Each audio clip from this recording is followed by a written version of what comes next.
beaten finalist in 1987, quarter-finalist last year. The Good Companions Union Club comes from a 1987 finalist, as I say, beat Clark's 21-11. So the morning matches, there's the rest of them.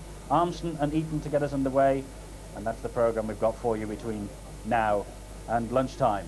Well, about time we got out to the green, and the first of the R.Armson against R.Eaton, and no way from us here now, and on his way to the box, where we say good luck to Harry Rigby.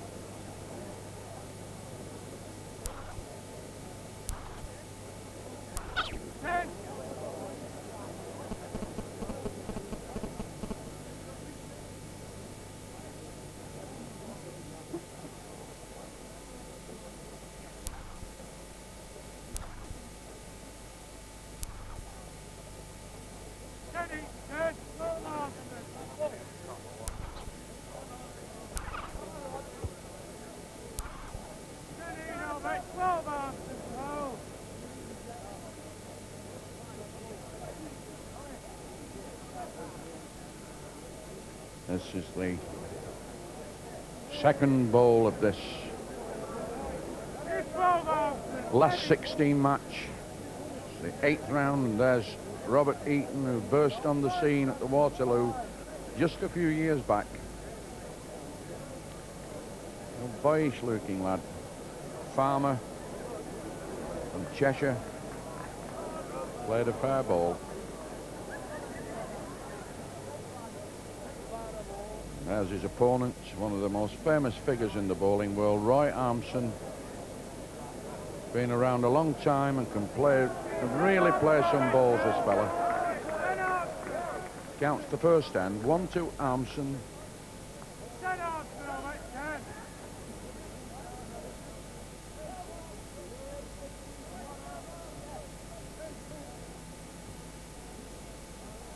This lad knows the game from A to Z. R.Armson in red.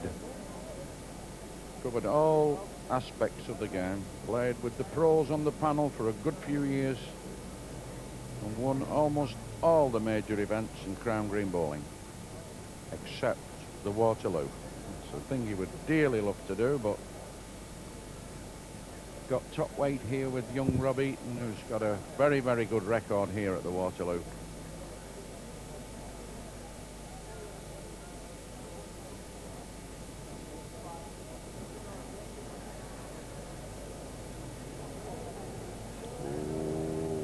Taxiing up here.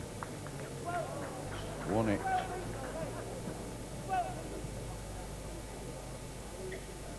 There's Eaton's ball on the left, just below the jack. R.Armson looking to play a winner here. Certainly played a good ball. It might be just too far. Gone. I think that ball's gone.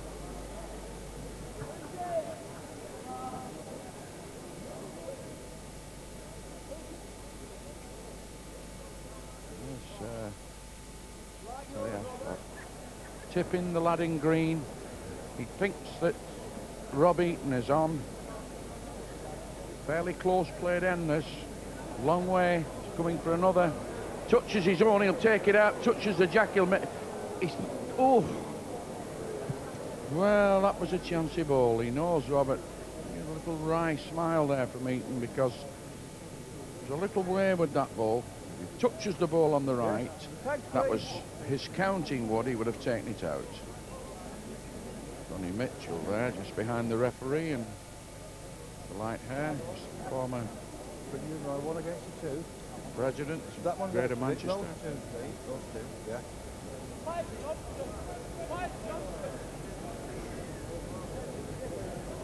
On here. Okay.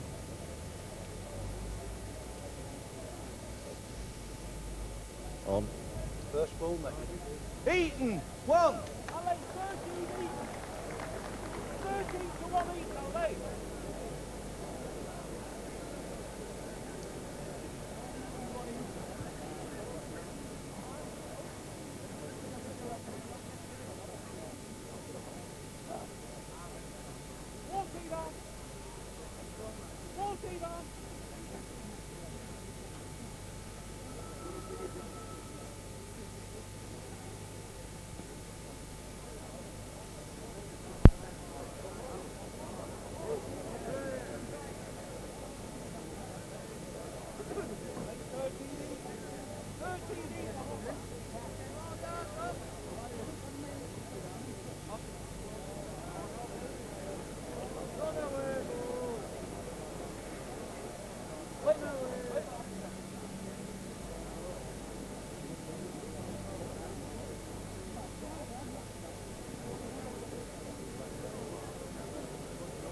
Good second ball there from Eaton.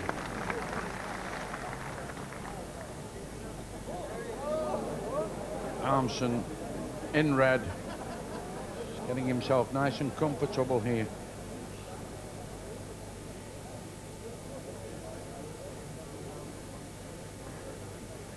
Away it goes. He's got a 20-inch ball to lick and he's smack on the road, but he might be short. He's just cocked up in the air. He's won it, this. If he can stop. Very good ball there from R.Armson. Great ball.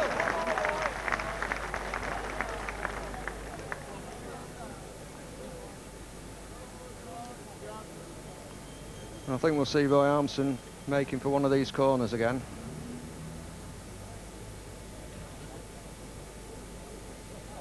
If there's any weakness in Robert Eaton's game, it is the longer lengths, some 65 to 70 yards in the corners.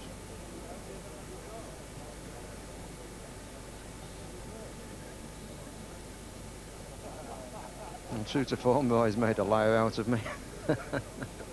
Yeah, I think he must have heard you there. That's right. Chop the mark in half and just pedal away down the far side, looking to make decent leads. But then again, Green kidding him just a bit because it's drifted by that ball. Always a few tentative early ends in the matches while the players get used to the running of the green.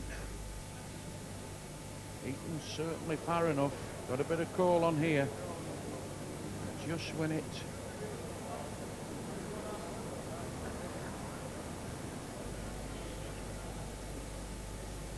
First thing in the morning, the conditions are always just slightly awkward here, a little bit of dampness.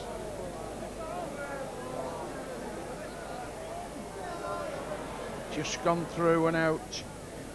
And perfect road, just that yard overplayed. Now Rob Eaton, who was on the handicap of 4. R.Armson started off 5. Eaton collects a double.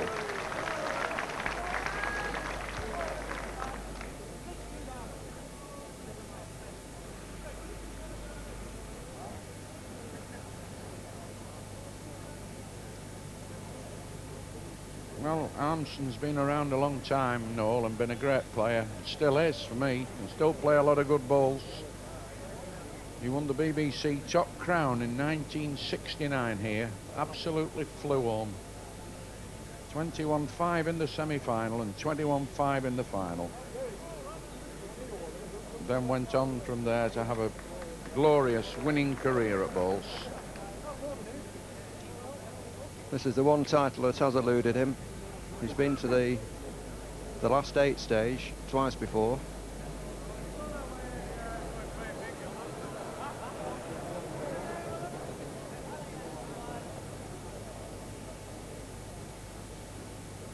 There's Robbie. Very unassuming lad.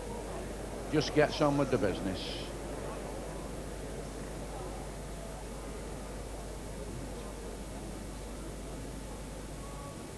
Counted another.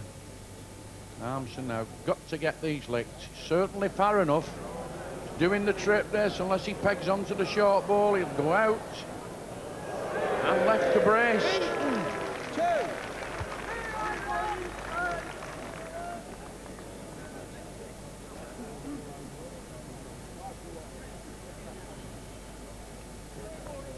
Robert Eaton here, I think, will come on another little fairly straight mark. That's his favourite, 25 to 30 yards.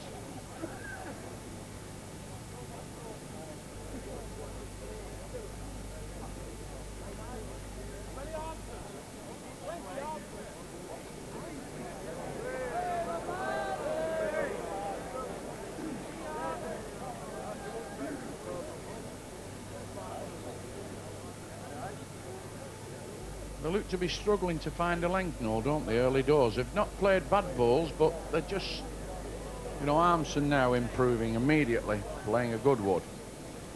Yes, there's that little bit of dew on the green in the morning before the Blackpool air starts to speed the green up.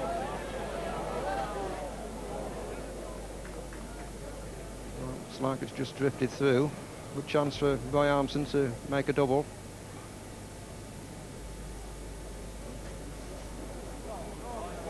struggling. R.Armson, 1. Well, I'll be disappointed there. We should have got another. Roy, a great tactician, he'll be thinking, where can I send this jack now? Got to get a good lead against this young man.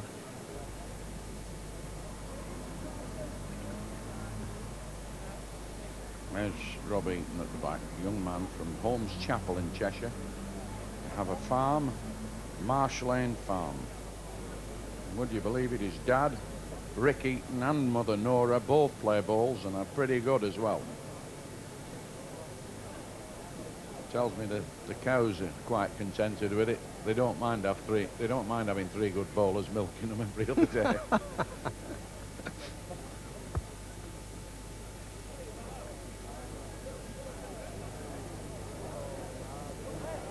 Going like a train, unless he hits the jack. Got a little rub, it didn't do it any harm, it's still going. It's a bit quick at the back, behind the jack there, all downhill. The weight of the ball just keeps it idling along, and they pass the jack. This one's gone in, searching, be a good ball this at the finish. Looks a fair way off, but it's a little bit sharp there. Roy made a dummy run. Not quite happy with himself. Snatches it back.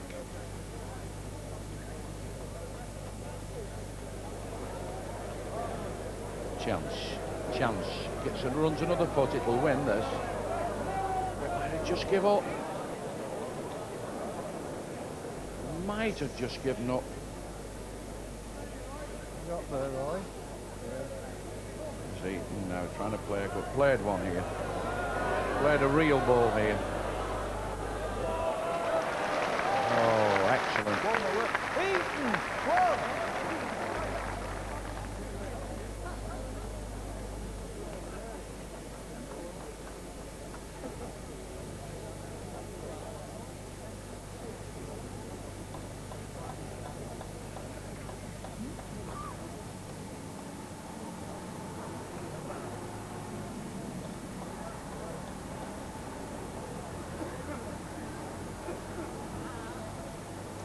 Very unassuming lad, Noel. I remember when he first came here at the Waterloo, and I met a chap called Keith Capps, who's a big bowls enthusiast. He ran a big ATS handicap that Arthur Murray once won, and he told me to back R.Eaton that day, and he was about 125 to 1, but I wouldn't take any notice of him.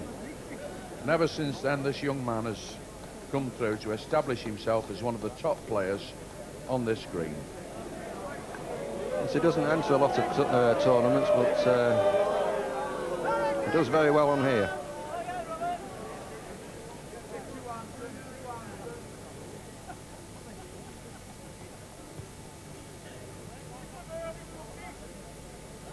Certainly gets them away lovely, this lad.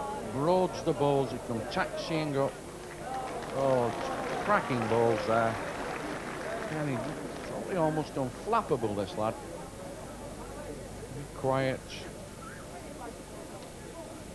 If he's under any pressure, he certainly never shows it. Now, R.Armson's got to find one here. Got to find one, and it's got a chance. Might get a rub and count this. It's going to win. Oh, nearly gone. Eaton, 1. Well, he was a bit unlucky there, R.Armson. He played the perfect ball just to sit the short winner. But it cantered away and finished up in second place.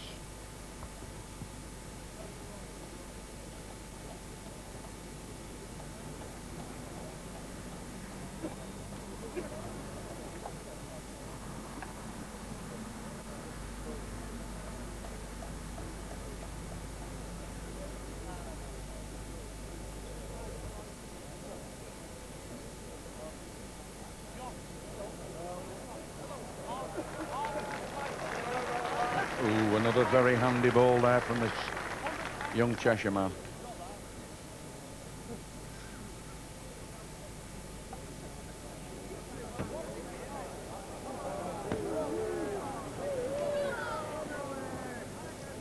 R.Armson About 4 feet overplayed.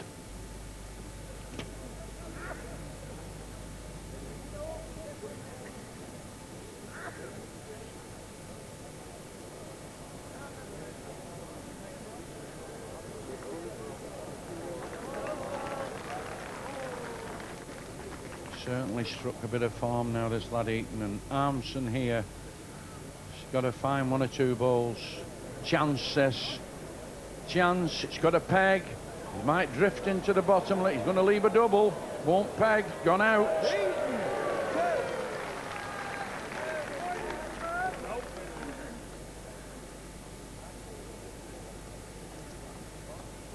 There's R.Eaton, as you say, a very unassuming young man.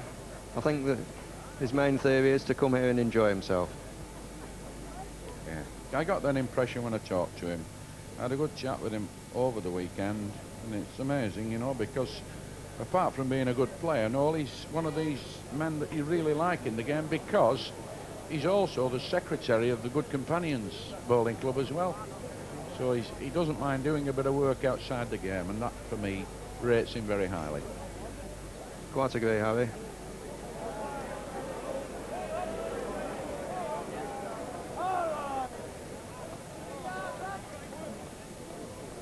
Certainly seems to road his bowls now, doesn't he? Even though he's gone a mile over, and here's R.Armson now. He's giving him a bit of a chance. Won it, this. Good ball. Not out of it yet by a long, long way, this man R.Armson. He can play balls. If he gets the match running his way at all, he's likely to put young Eaton under some pressure.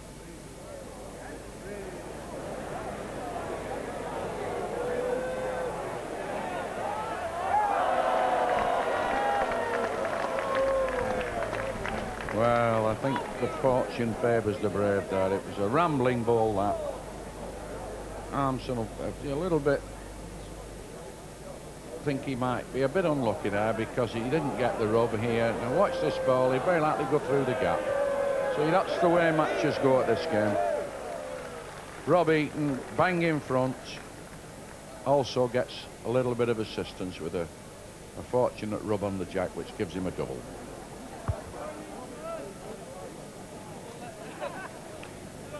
R.Eaton again choosing completely different part of the green. Seems to be his tactics, is not to go on the same part twice, thereby making R.Armson think extremely hard about his line and length.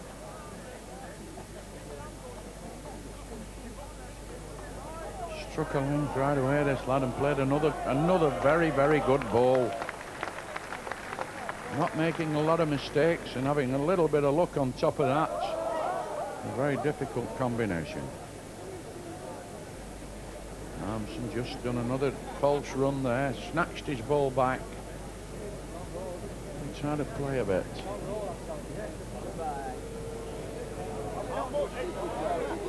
Oh, again. Cruel. Wanted a rub there again, R.Armson, and didn't get it.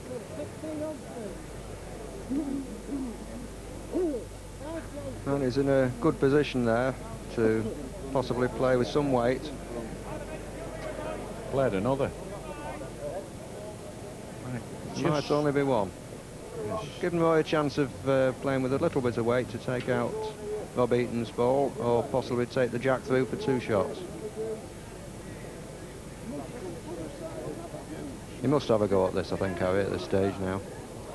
Another dummy run there. Again, snatched it back. Played at it with a bit of pace, speed. Nearly done it for me. Nearly done his own, Harry. Oh, taking his own out. Up in. Sorry, the whole thing has gone sour on this man, R.Armson. He's not had a scrap of luck throughout the game, and then takes his own ball out.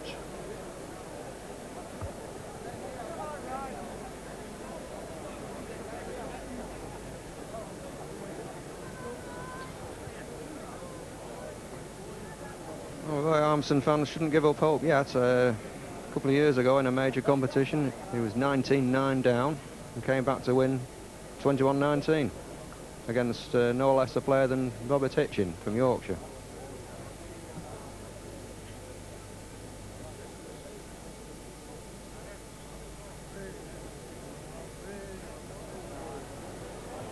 This lad's giving him no chance at all. Apart from having the knocks and hits, he's absolutely platting these balls round the jack. That's his lead. That's the task that R.Armson is faced with here. Got to run, won it this. If it runs down the hill, run hard, just give up.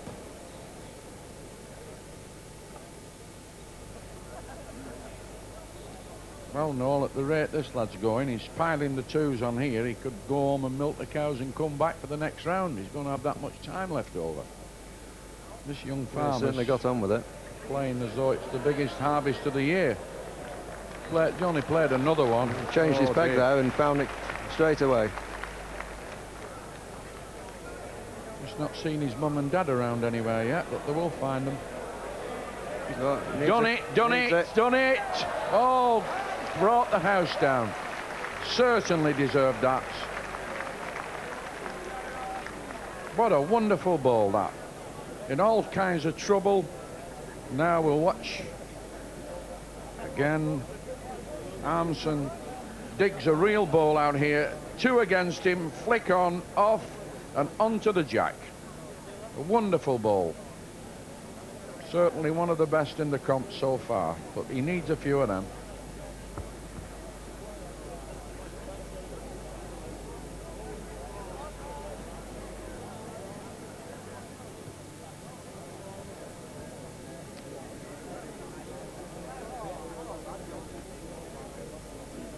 There'll be plenty of lads here and ladies who will be rooting for this man R.Armson from Sale Excelsior Bowling Club in Cheshire.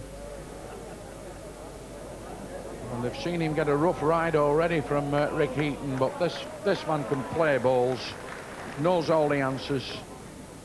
But up to now it's been R.Eaton from Holmes Chapel who's been finding them.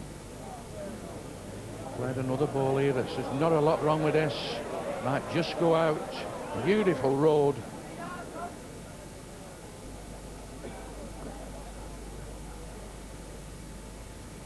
Another ball in the same position now would be just the job for R.Armson. He doesn't want to be leaving one slightly wide of the jack to make a target for R.Eaton.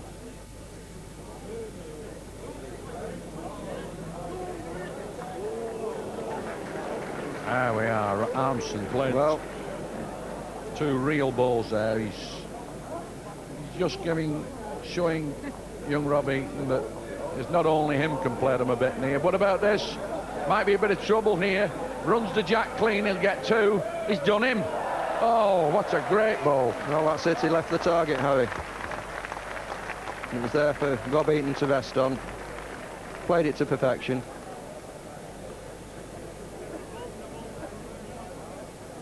Here's another. The reply from Eaton. R.Armson played two absolute hooking balls. Watch this. Smack on the road. Comes in. Little nudge to the ball on the right. Out. And Eaton won. Wonderful.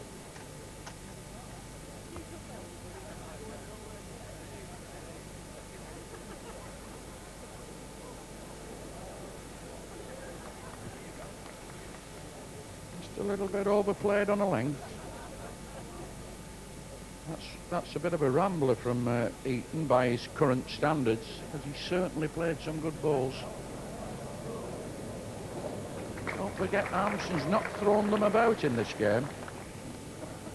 A lot of people might just look at the score and think, well, he's won easy, Eaton, but he hasn't. He's played really well. R.Armson's played some very, very good balls in this match, and he's a mile behind.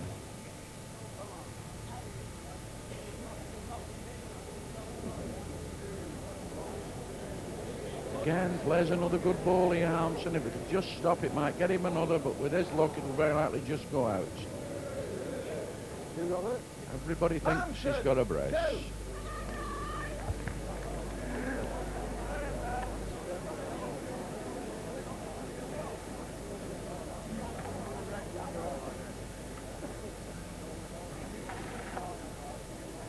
R.Armson having a good look round, takes his time, slows the game down. Wants to play this under his own terms. Juggling about with the jack. Steady now, gets on the mat, have a good look round. Big thinks going on now.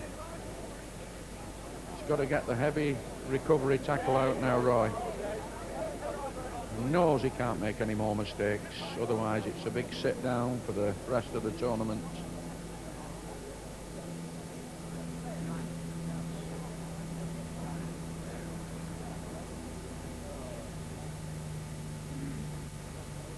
And make a good lead. He's watching this ball, he knows he's got to run and run and run again and run again. It's nowhere near.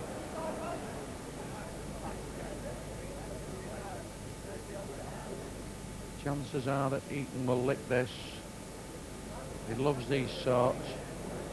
He'll have to be stopping down there. Can't go out. Can't go out.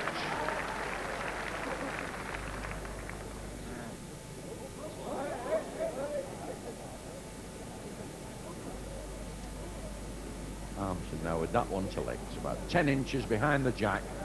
Played. He's on the road, might hit something. Connection. Gap. Yes, done it. Good ball. Looks like 2, Robert. R.Armson counts these 2. He's certainly back in with a chance. This lad's doing the trip, but he's not a mile off the road. Chance. He might pay him back. He's nearly done him. He's just gone through and out. They're just like yours, Roy. They're just like yours. You just hear the referee, Terry Ashcroft, there, confirming to R.Armson that he thinks he's got a double. R.Armson there in red. There's R.Eaton. Not conceding 2. Certainly give R.Armson 1.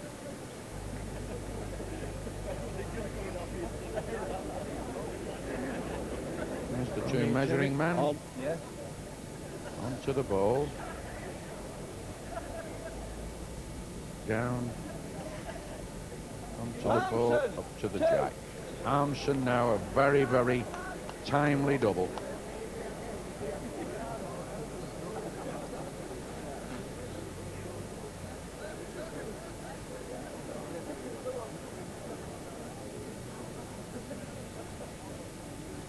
R.Armson has shown the quality of his play really here, because he's hung on in, played good balls against good leads. Standards been very, very high in this game, and R.Eaton's played some absolutely cracking balls. R.Armson now, he's just hanging on. Can't afford to play any rambling balls, but he's played one. Played a good ball. Oh dear.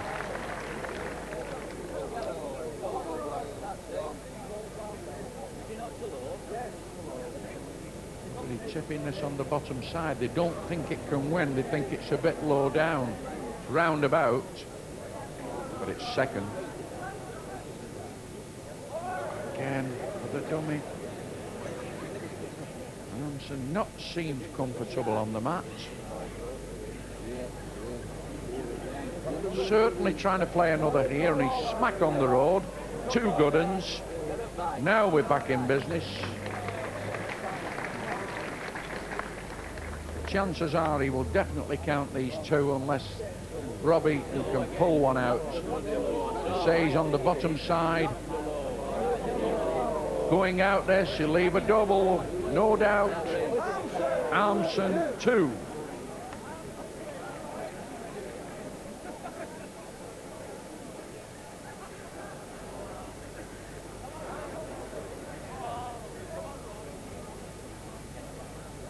R.Armson not a flapper.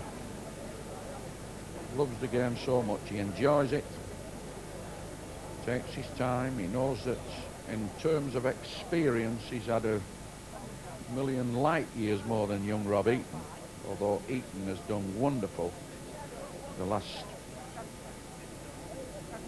7 or 8 years, particularly here on this green. But R.Armson's pulling on all his experience now, playing all the hard marks on the green. He knows that's where he's short.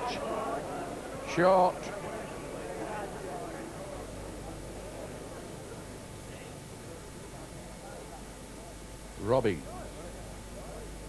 This young Cheshire farmer. Got to miss the ball. Are the hits going the other way now? Oh, it's just sneaked in. Oh. R.Armson could have just done with a rub there, because they've certainly gone against him in the early part of the game.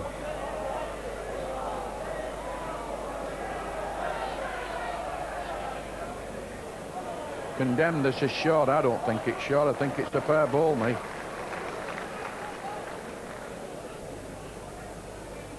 Now he's played one. Awkward mark. Got to get past the two short balls and then get it to stop. Smack on the road. Smack on the road. It's nearly won it. Nearly won it, this. It's nearly won it. Telling you it's won it. Oh, dear, dear, dear. There's R.Armson looking to be back in the match. Two handy balls there, and this young Cheshire farmer lad. Here's the trouble, and he comes on. R.Armson looking to be back in the game with the double now. Here's the last ball from Eaton. He's got to get through that. A kiss down the hill and wins it, and brings R.Armson's rally to an end.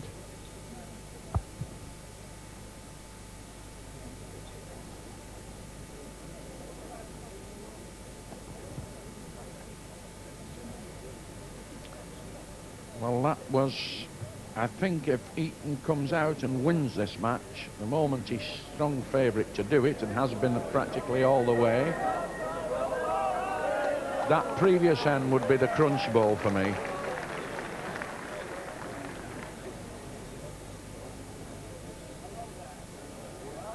Nothing wrong with this if it'll run. He's tight now. He's going to come away. Stops a dead length. He can win. That's what may have won it. R.Armson doesn't know. Come over. I think it's a bit of a chance, that ball. Oh, he fancies the other one. Looking at the picture there, R.Armson stopped a perfect length. But again, it's just not his day today in terms of getting the nod when he wants it and getting the rub when he needs it. Certainly far enough. This can be a mess ball. He'll be on now, R.Armson. Oh, and then it's fell over. And he's on. He's on, R.Armson is on. R.Eaton already one on, plays up to get the double, which would have taken him through. Twirl the jack round, and there, at the top of the jack is R.Armson's ball counting. The one on the right, Eaton second. R.Armson not going to slip up here. Good pro, real pro ball coming up here. He knows he needs them. Got to come and get them. He's got a double. Brilliant. Absolutely brilliant. R.Armson, 2.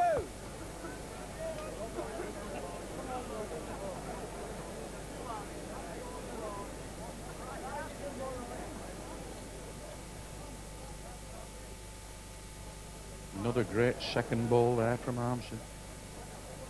He's been playing the game long enough, R.Armson, to know that when the chances are there, like a good centre forward, you've got to stick them away, otherwise nobody gets the bonus.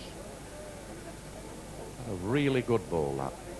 Good object lesson there for blokes who want to get into the big competitions and know how to play this game.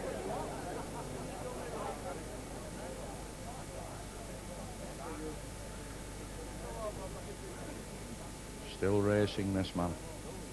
Very much in this game now.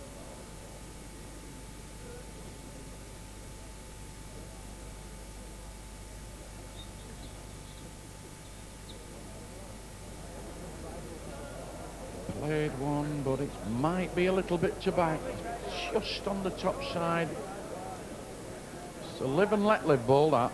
Awkward mark, this. Thumb peg. Just cutting the crowd. Lad R.Eaton. Oh, he's on a beautiful road. Coasting along this. This has got to run down the hill. It might stop. Might give up now. It's second. I think that's packed up. Beautiful road.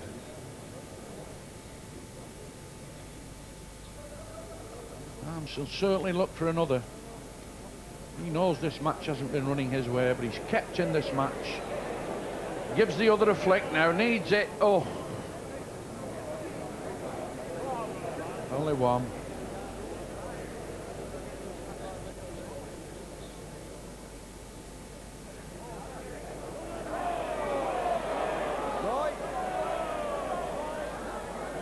I think this is short again. He's left it on the mat. Can it run down the hill? Oh, he's played two bad balls.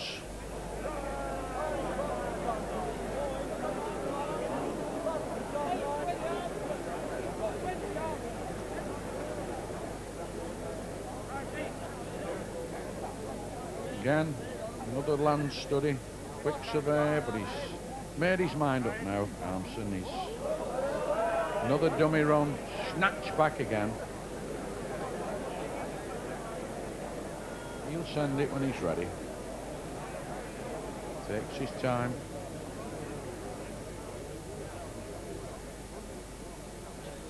You just think back on this match, it's amazing to think how R.Armson has actually climbed back to 18-19, because almost everything's run against him, including the great form of R.Eaton.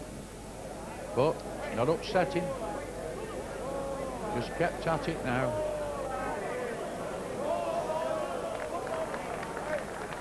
Not a dafton.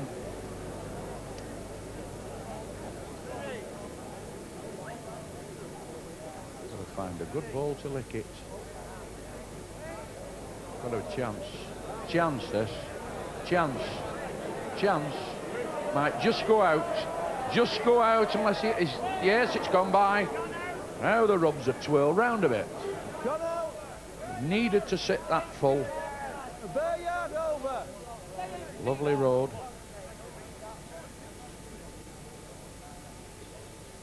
On its way. Looking for a good one. He's doing. Got some coal on here. To certainly get to the jack and might go out. Could be farthest of the lot this unless he gets the rub. He's done it. Run into Eaton's back ball. Now lies a double. And if he counts these two, he goes in front. It's an amazing match. Seen R.Armson on the floor almost throughout. Oh. Bit of a row on. Bit of a row on. Bit of a row on here. Go out now, he'll leave a double now. It's gone, it's gone. It's gone in front, this man, amazing. R.Armson taking the lead for the first time in the match, would you believe? R.Armson, 2.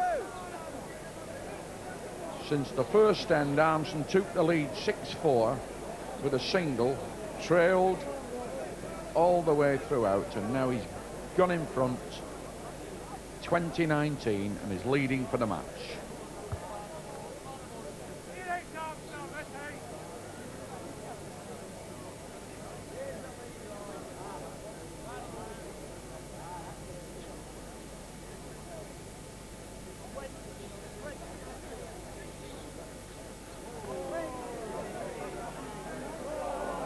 We might have slipped up here, R.Armson, unless he can just pick the jack. He's not a mile away, but it's just gone by. He's give R.Eaton a little bit of room to work in. Awkward mark. Again, R.Armson using all his experience. Coming across the crown of the green all the time. Bit of a chance, this. Bit of a chance to getting ready to clap here.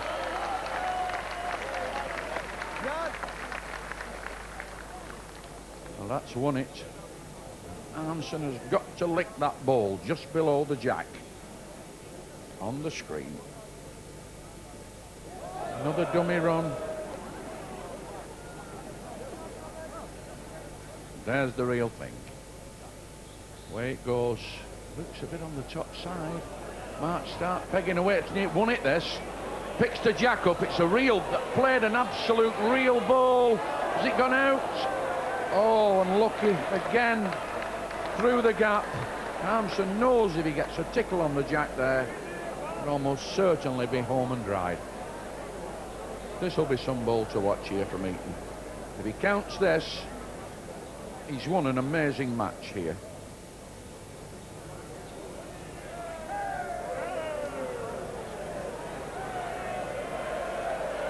Don't believe this. I don't believe this. He's weighed in, this lad. Oh, I've weighed in with a double. They won an absolutely tremendous match. R.Armson shaking hands and he's smiling, but he knows perhaps things haven't run his way. But what a fight he's put up here. And R.Eaton wins by the narrowest of margin, 21-20 against R.Armson.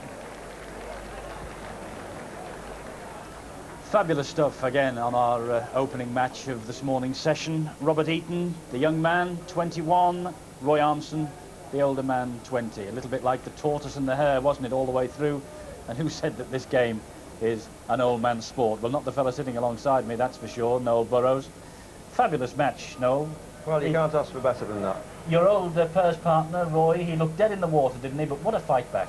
Well, Roy's got this this theory about all these youngsters coming into the game. He says they've still got to beat me yet. And he's made a terrific comeback, absolutely amazing. Well, listen to the applause that the crowd are giving the lads as they make their way off the green here. They've appreciated a great match that they've seen. That's right, it's set them alight for the whole of the day now. Mind you, the other games have got a lot to live up to now. Now, the 20th end was the time when R.Armson took the lead for the first time. He was trailing here, but needed to pull something out of the bag, and we're watching the last two woods here. Here it is. That's R.Armson. Well, he rested on R.Eaton's back ball, leaving himself two. Robert still had a yard to try and count the end. Fairly fast part of the green, and he coming up to the jack. And here's R.Eaton trying to wrest the advantage away from R.Armson. Just slightly unfortunate, it just drifts through. Drifts away, doesn't it? And leaves right. R.Armson on for two. 2019, and look at the expression on his face there. He wasn't happy with that one, was he? No, but he's a very philosophical young man, and he didn't let it upset him, and he came at the next end to count a double to win the match. Well, that's right. It was the last three woods in the next end, of course, was absolutely vital. But let's have a look at how that result has affected the look of the morning's matches. R.Armson 20, R.Eaton 21. R.Eaton, a beaten finalist, 1987. Quarter-finalist last year.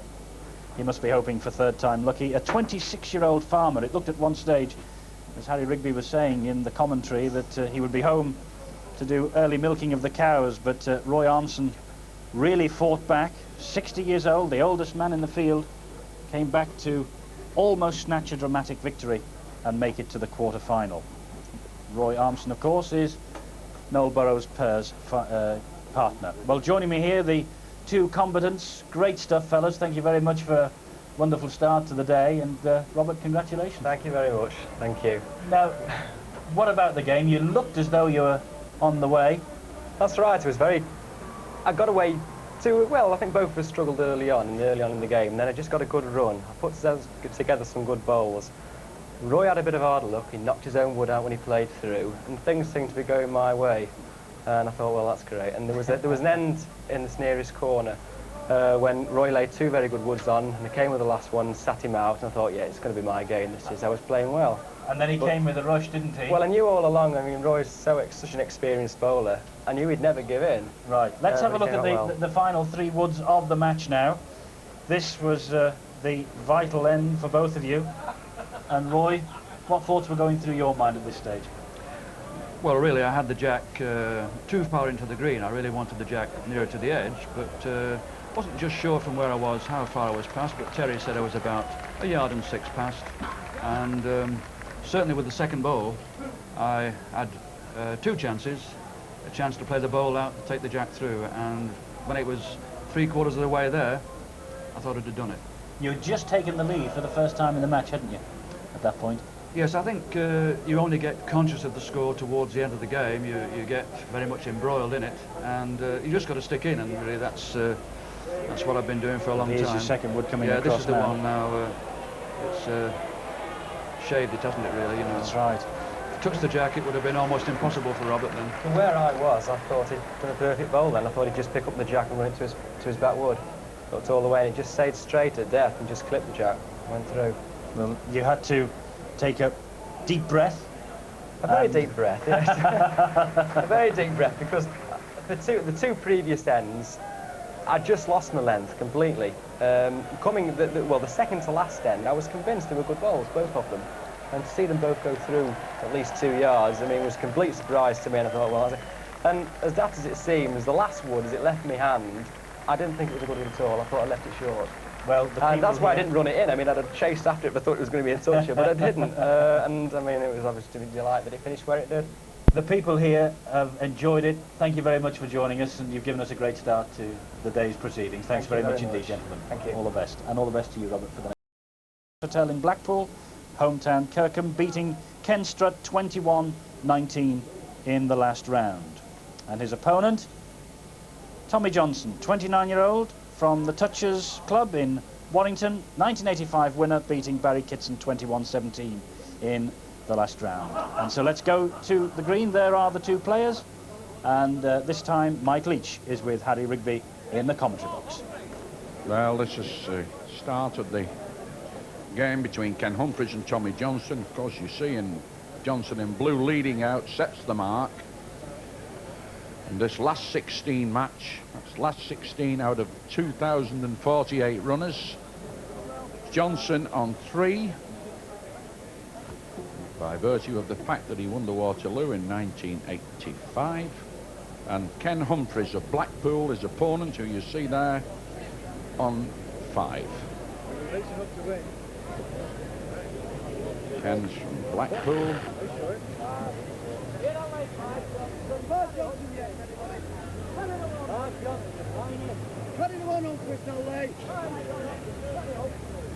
Johnson, busy player, this lad. Takes the Duncan style off, has the same Indian file padding system for getting up the jack, just trots along, no back lift at all, flirts them out really, Tommy, but very effective, roads the balls, and is certainly one of the top rated players in the game today.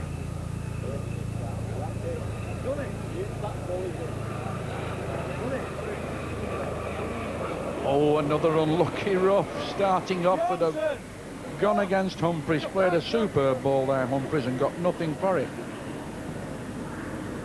Tommy Johnson there in blue on the right. A remarkable escape in the previous round against Barry Kitson from R.Eaton. Kitson was absolutely playing as though he wanted to get home early for his tee and led Johnson 15-3 and 17-6. But Johnson came with a storming finish to get out.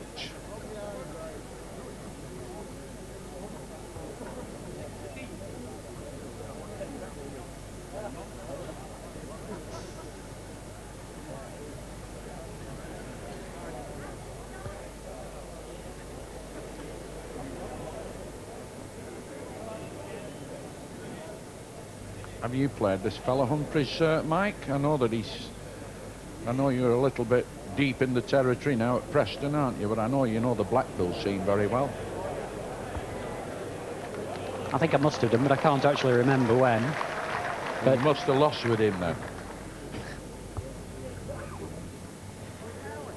This is the mark that Tommy's on now, where he got the break against Barry Kitson to win the last round. But he's not going to get a break at this stage against Ken Humphries. For me, this is the match of the day on paper, because Ken Humphries is having a marvellous season and he's very, very solid. Beat Ken Strutt in his last game in a very dramatic finish. And I think he could beat Tommy. Well, looks as though you could be right, Mike. Certainly playing well under this heavy pressure. Makes no difference. Very unassuming chap. Gets on with the game. I spoke to him Saturday in an interview, and he told me that if it's only a few years ago, he had no interest in bowls at all. He's had football and one or two other things on his mind, but since he's begun to play the game, now he never looks anywhere else for his sporting pastimes. and led one. Just roundabout, good lead. This is just the sort of mark he'll play as well. He'll play about 30 yards, usually round peg rather than straight peg, and relies on playing them very near. Tommy just drifted behind that ball. Ken's in. No danger. I think he'll play up for another. It's just as well to remind viewers that the handicap marks here. Johnson is on 3, giving Humphries 2 starts. Johnson, a former champion. Johnson still trailing by 2 chalks. Struck at these, done one and his own, and took it out and left Humphries with a single. Humphries, well.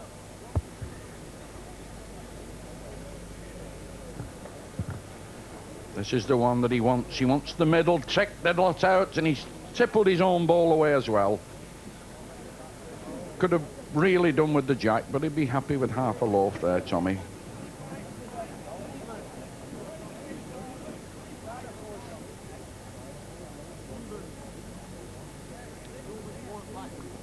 Ken going straight back. Same distance. Round peg back as well.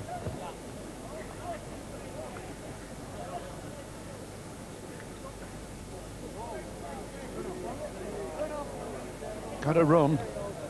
A little bit more, left a bit of room to work in here. Can't see Johnson letting this chance pass. Get in, he gets up to the jack. Pace looks all right, but it's labouring a little bit now. Might just sneak in the frame, this. And does, and only just. Again, struggling to get a length. Humphries trying to play along the edges here, really at the side of the green. Oh, run away. Run away, hit your own fall, he's made it. He's nearly made 2, in fact, with that connection. Yeah, the bottom one has a bit of a chance, Mike, because it's had a bit of, threw a bit of a fit when it was stopping and wobbled about a bit, and I think this one might get the pencil ready for this if he can stop. It can't lose, surely. Won it.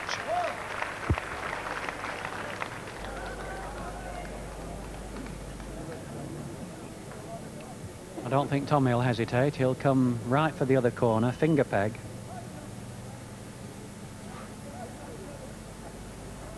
In fact, he's coming thumb. Yes, it's a bit strange, really, because he normally goes straight into that corner, but on finger peg, but he's just shortened it down a little bit. Played one. We'll need to look at that much longer. It'll be roundabout when it stops this. Taxis up to the jack.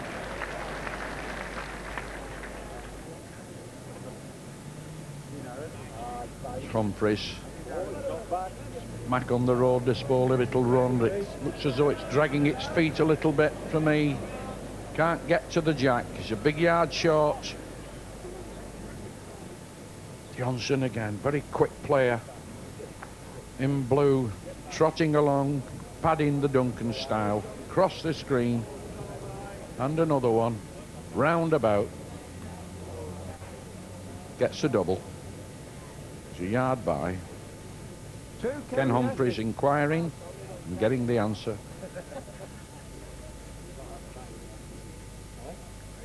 It's hard. Certainly far enough. He's given it some sort of a chance, this ball. If it could run, runs another yard, it could nearly win, but it's dragging its feet now. Good saver. Johnson, 1. That was a good bowl from Ken Humphries to get second wood there. Very difficult mark. Very important to keep Tommy down to singles.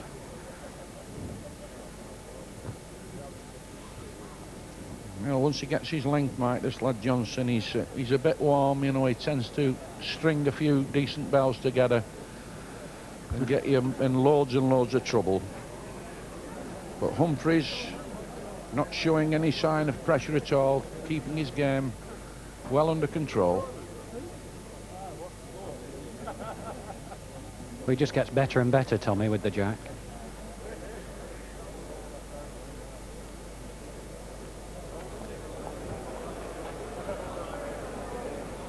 Good wood. Difficult mark, thumb peg, across the middle, sink a little bit and then come up in the air and then fade when it's getting up towards the jack. He's just about a yard short with that ball. Give this a chance. If it'll run, it'll win. Might just drag its feet and get pipped on the post. It's still going, but it's second.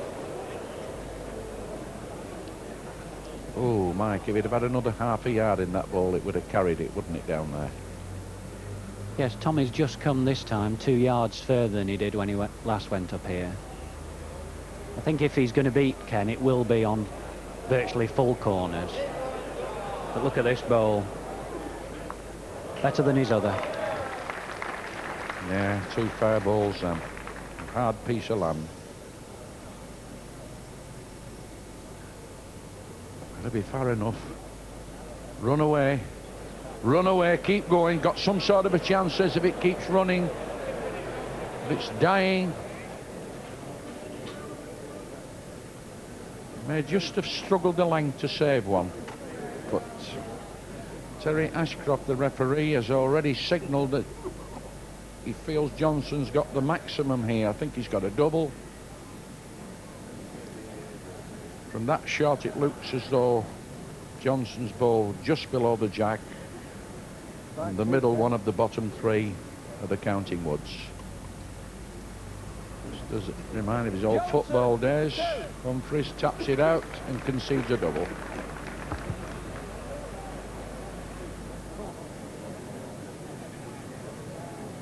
This end very important now. Tommy's caught up his handicap. Although it's only 2 start, it can affect the whole course of the game if he always feels he's playing from behind. Gets in here, he'll take the lead for the first time. Again, played one, Tommy. Roundabout. Hard balls to lick them. She's coming across the crown of the green. Come peg. But she's bringing the ball off the crown all the time. Swinging in. Not much margin for error on the road. This has won it, this, if it keeps going. First ball, this. A good wood, that, from Humphries. Very good ball.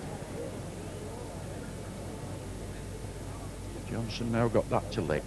Watch this ball now. Start kicking over to the left now. Down the hill. He's left down the hill and he's left it on the mat.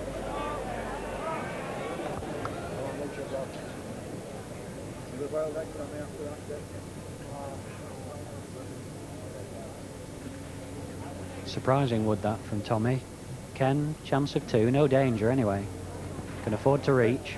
Certainly far enough. Might be a little bit to back, but if he pegs in dead length, he can get another. Just gone, I think. So they're clapping for 2, and it's pulled up. It's dying to fall over, that wood on the right. Humphrey, 2. Good double.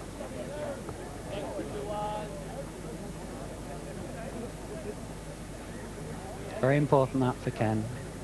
Kept his lead. Still the difference between them, the difference he started with.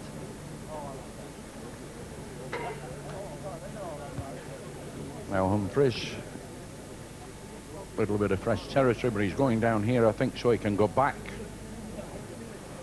to his familiar territory that he played earlier in the game. Played one roundabout. Little bit of room for Tommy to work in there. It looks near, but it's a good yard away from the jack. Johnson bustling along now.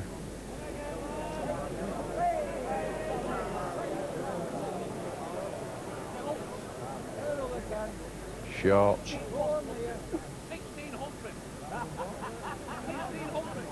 16-1 Humphries being called by the bookmakers, but he's not playing like a 16-1 shot at the moment. He's playing very, very well. Very generous price, that, because if he beats Johnson, the price will be a lot shortened. Gotta be stopping. Gotta be stopping. He'll drift away around the jack, but could have 2. Johnson with these to lick. smack on the road. Stops the length, it's got to go on the card, this.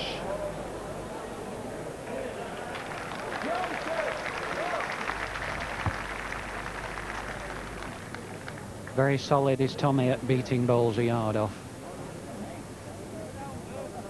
Now, change of direction for Tommy. Obviously going back there with a view to coming back in these corners. But this is almost exactly the mark that Ken would have played if he'd have got in, but some 5 or 6 yards further.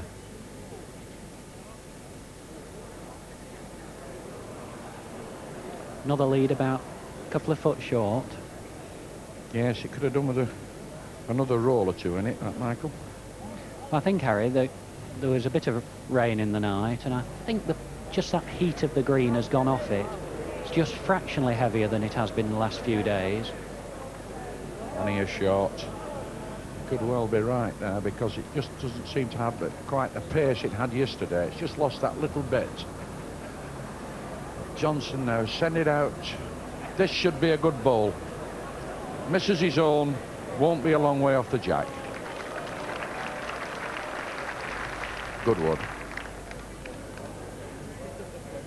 And Humphries got to find one here. Listen to the crowd murmur this, gauging the pace and wondering whether it can do it. It's a chance if it does. Misses the short ball, it goes in the frame. Wonderful ball.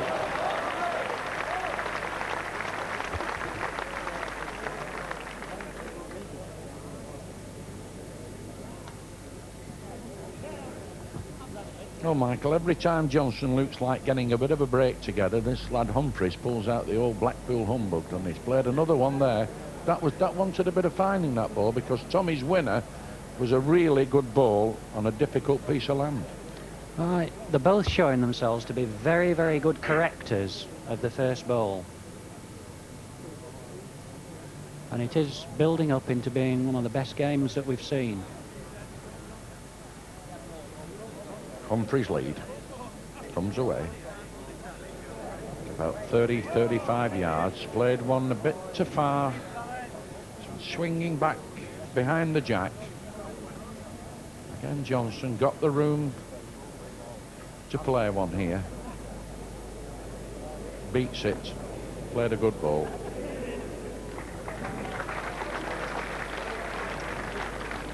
Appreciative crowd there.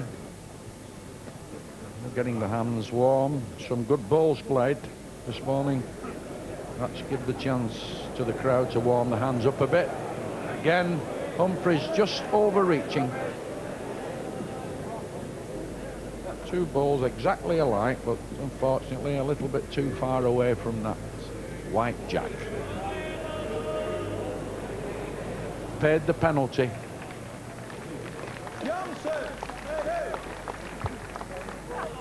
Yeah, no mistake there by Tommy. 11 across. Can he take the lead now for the first time?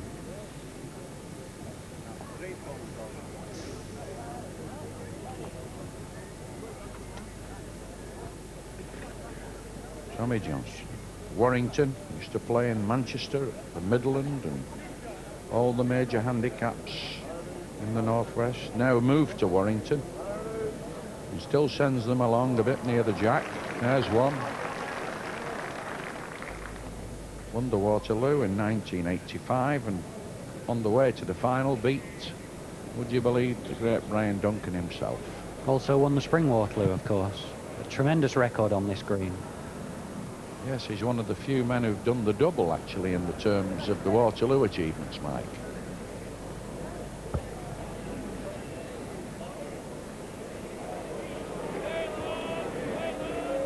Got some coal on this time. That'll nearly go off the green. If it goes any farther, it'll nearly go in the pits. There it goes. Gone. Ken wants to know who's in. Very important for him. He's come up the green to find out. And got the bad news. Terry Ashcroft says that Tommy's just lying in with one, but Ken can afford to reach. If he rests that winning ball, he'll make two. If he just flicks the jack, he could make two. Well, here it comes, Mike. He's on the road. Absolutely perfect road. played a winner. Perfect ball.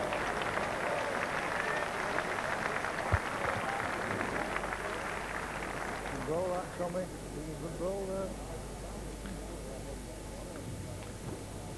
One or two of the sages in the crowd certainly give that one the okay. A good ball, very nice.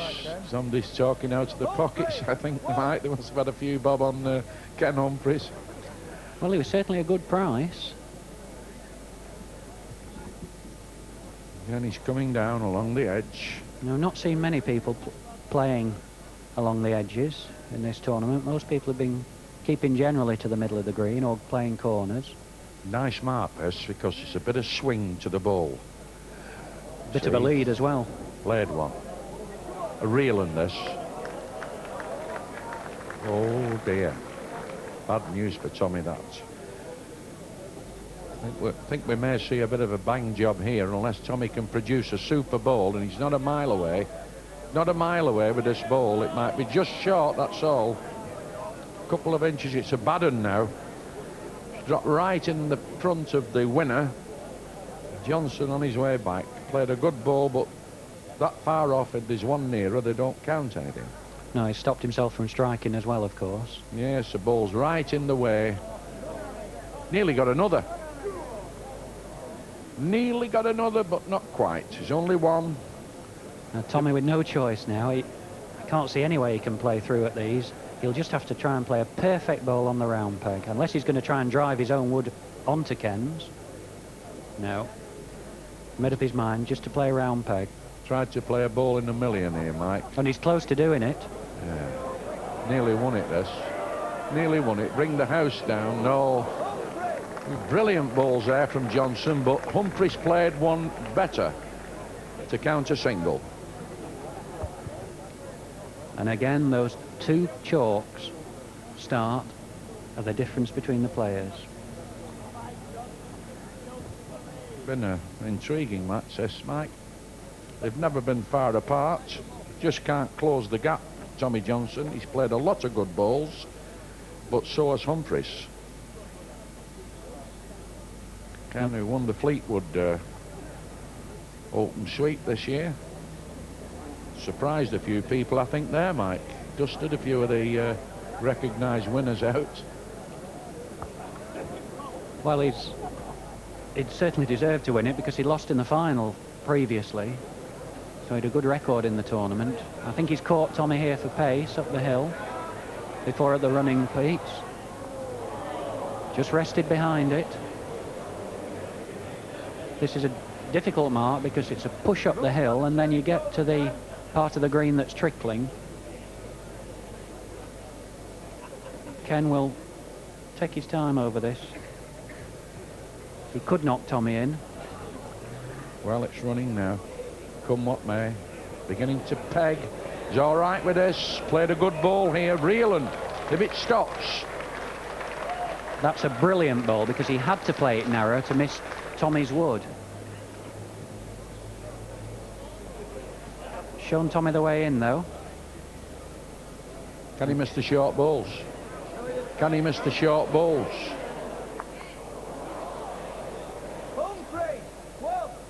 I think that proved just what a good bowl Ken's second ball was, because Tommy did just what Ken wanted to avoid doing.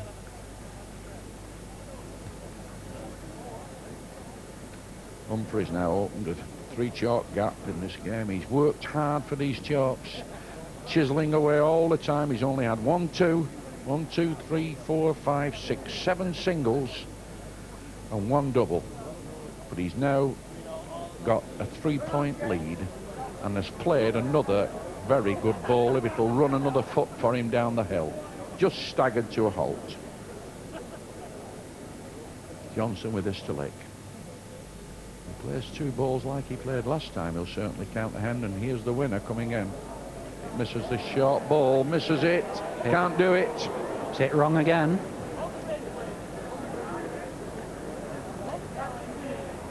Goes back a little dejected. Would have won clear. And lovely road again, but he might be a little bit tight at the finish. If he drops on the bottom side, he'll hook away, but if it stops a length, it's a really good ball. Starting to turn now. fell over.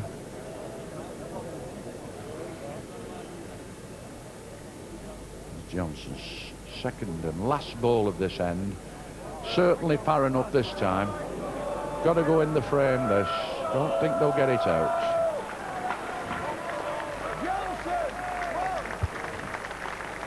That's a good ball. Although the woods were 2 foot off, Tommy had to play a perfect length there to win. Couldn't win with a rambler. Tommy across to the other side of the green.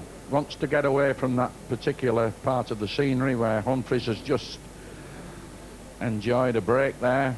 3 chalks. Now Johnston again playing round peg mark. This a good lead, brilliant lead. Humphries got something to do here. It's a bit heavier on this edge. Will Ken reach?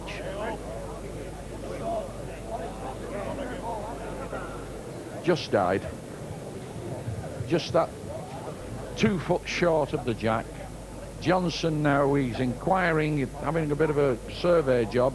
He's come out to see how far he has to knock that ball to do any damage, although it's difficult to see what could happen because Johnson's almost on the jack.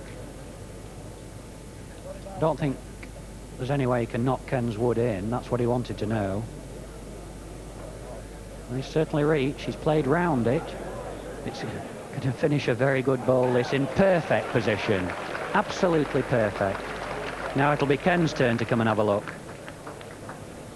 He'll certainly want to see how much space he's got. May well strike at these, because if he hit the wood that's right by the jack, he could drive it through onto the back bowl. Doesn't look like he's setting himself to strike, though. Yes, he is. Done it. Over the top. Oh, he's got it away with it. Fluked it. Fluked it, nowhere near the end. Got a nice little kiss cannon into the end and sprung the jack. Got away with that one. All part of the game. As strike, he's missed the strike actually here, but flicks the top ball into the end and springs the jack to the left, and away it goes into the gutter.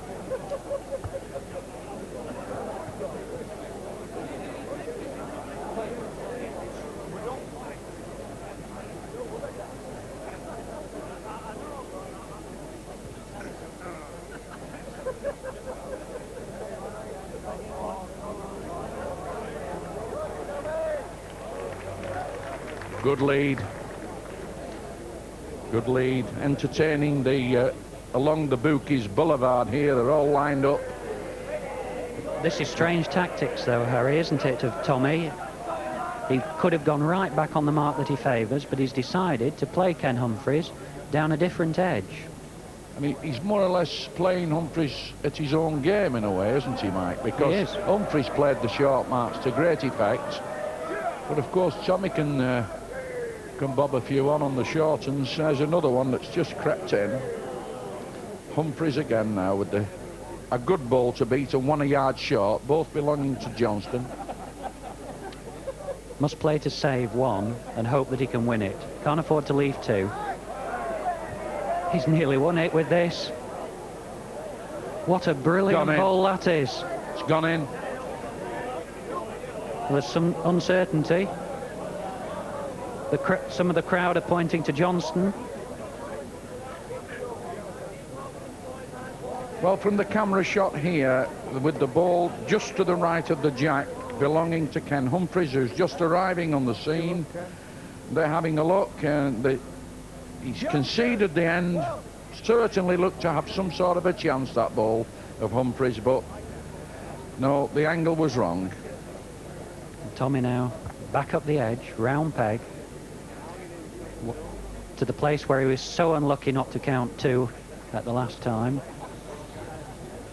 I think Humphries was a bit unlucky at that last end, Mike. He played an absolute dead ball, really. It was only about perhaps half an inch short of counting.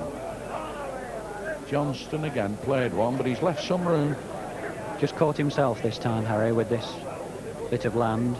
Well, the way Humphries has played, he licked that. That's not near enough. And you're absolutely right, he has done. Yeah, licks it first time up. They're not near enough for this lad, Humphries. Got to play good balls if they want him out of the sweep. Now, Tommy. Lengths right.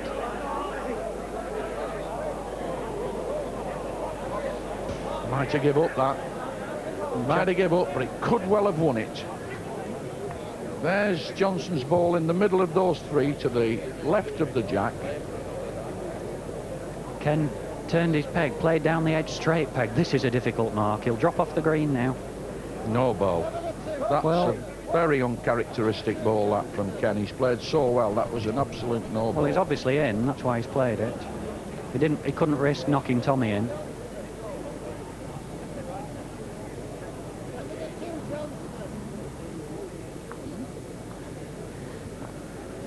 .15-13 now. Ken's still ahead by those two chalks. Almost all the game seems to have been played with Ken leading Tommy by 2. We've got the same butterfly as yesterday now. Still in love with that jack. Laid some eggs on it yesterday and it's come back to see how they're going on. Wonder if it's got a ticket to get in there. Right. Question it. Well,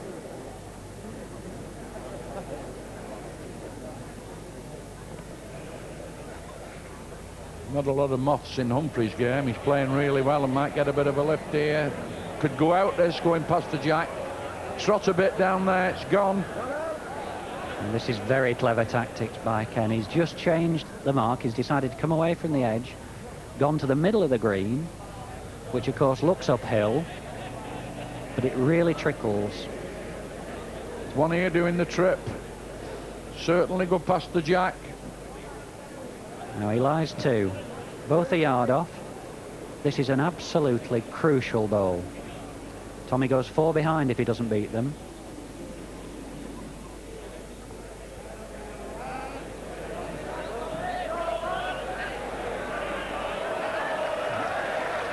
Winner, and that wins it.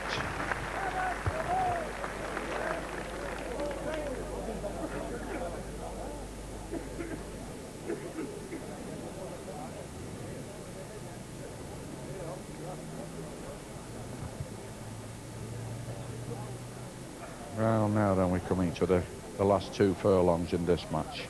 It's been a terrific game. Johnson's been working hard all the time. Humphries has kept matching his balls, pulling out the winners.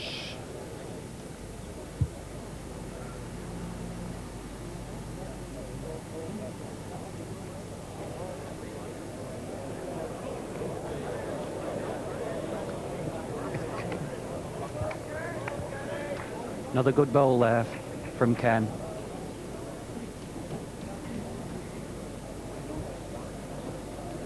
Float now with binoculars, he's looking for that moth.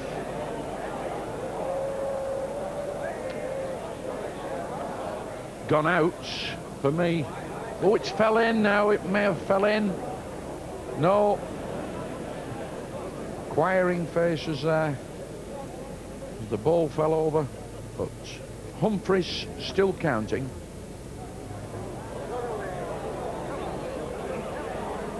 Well, he's played short. The crowd a bit unkind to that because there was certainly nothing for Ken to play through at. Could have disturbed the jack if he had. Content to get that one, maintain his lead.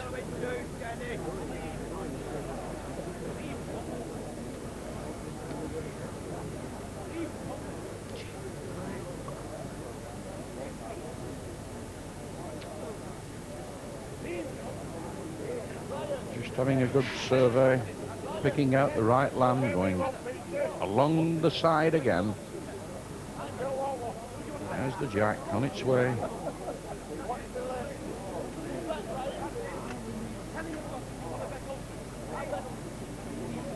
Terry Ashcroft there just moving behind the block, the referee.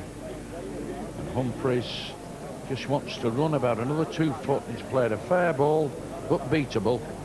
Big yard away from the jack. And these are the sort of woods that they've been beating end after end. Neither player's allowed his opponent to count anything other than a top-class bowl.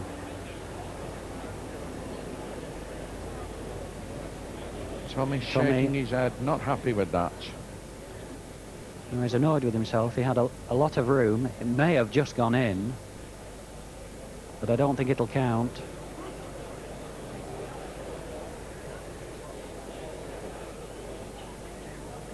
Although that's run through. Yeah, they've spread him a bit here, Mike. Now, Tommy's decided he does want to know. Right, yours, Tommy. Just fancy the blue ball belonging to Tommy Johnston.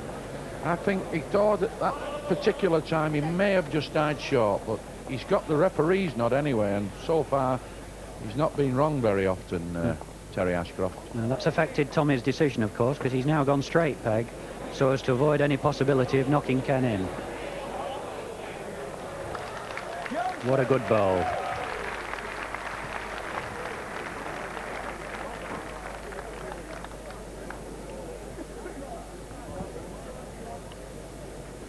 Yes, this was an important bowl. Tommy, certain that he must avoid Ken's woods, decided to go straight peg. Plays an absolute side toucher. Look, he's anxious it should miss the jack, because if it touched the jack, he'd still only have one.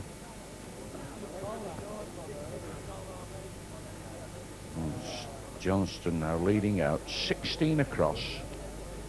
Never been anything in this game all the way through, except in the middle part when Humphries broke away to 14-11.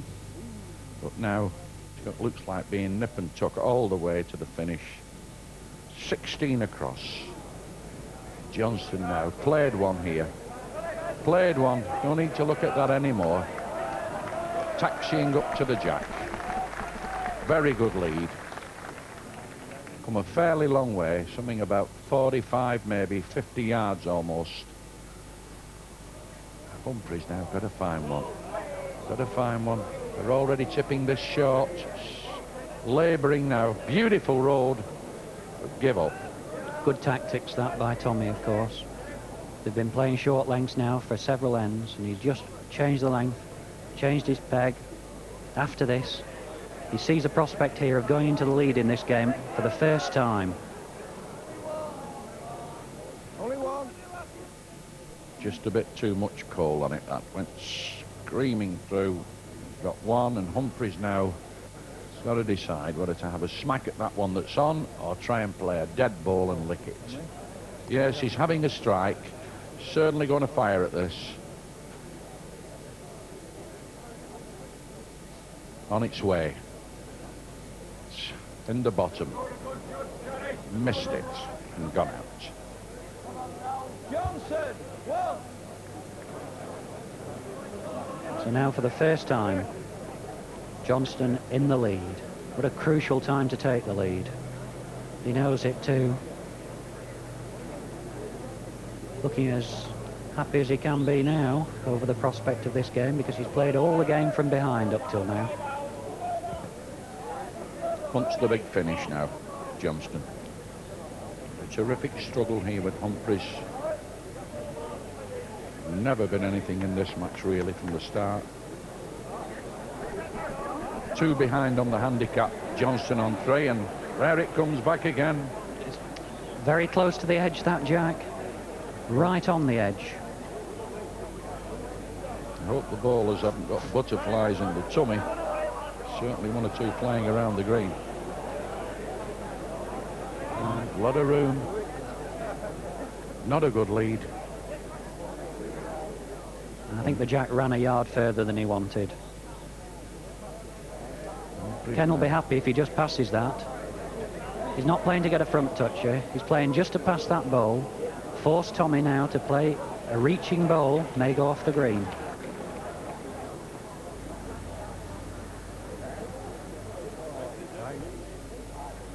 Played it. Give it a chance if it can stop. It's narrow.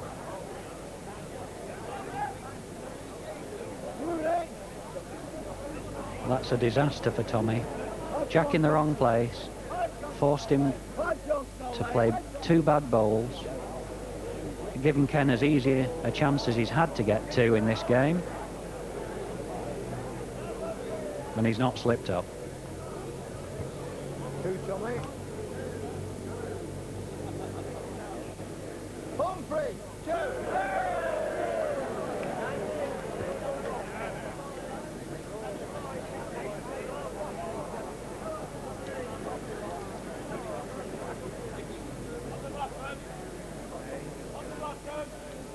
Does he want you?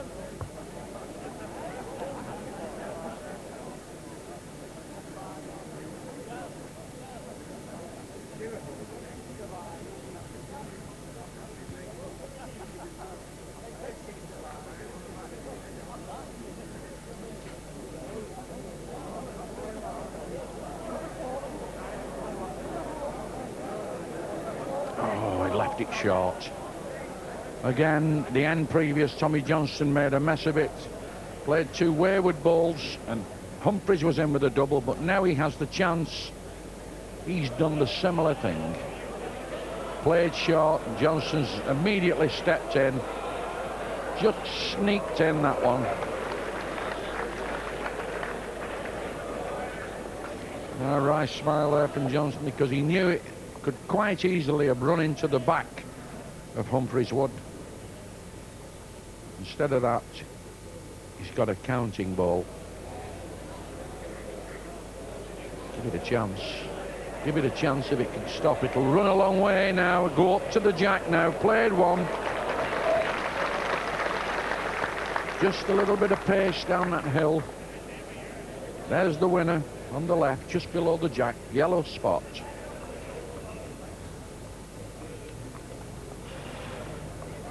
Luke's narrow. Luke's narrow. Might be into the short balls. He can win with this if he gets back. Played a wonder ball here, Johnston. Absolute wonder ball.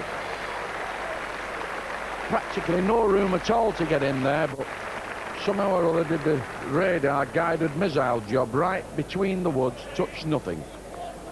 What a wonderful ball this. Don't touch a thing. Hooks now into the left and up to the jack. Critical ball, that. Certainly a pressure ball that paid off.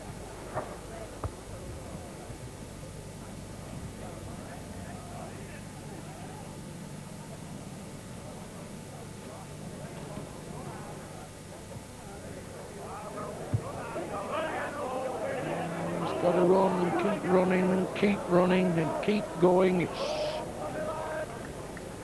Take a fair ball to lick that. It's 18 inches away, but it's not an easy mark. Starts swinging away now. He's got to run. Got to run. It's a bit of a push here. Can't win. No legs. Tired.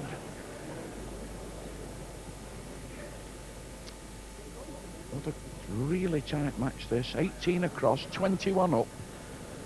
They both want 3 chalks. Don't forget Humphries gave Johnson. Got 2 start from Johnson, and Johnson now played another one. Counts these 2, he'll only be 1 off victory. Now, can Humphries pull another winner out here? Listen to the crowd. They've tipped this ball all the way along the line. They think it's got some sort of a chance, but it might give up. Oh, he could well have left a double. Certainly got 1. The ball on the top side of the jack. Only taking 1. That was in a way a really good ball there from Humphries, because he had to play a good ball even to save 1. Now Johnson going for game. 1 in front. 19-18, 21 up. Gets a double here, he'll make the bookies unhappy, and a lot of the punters will start smiling in the crowd.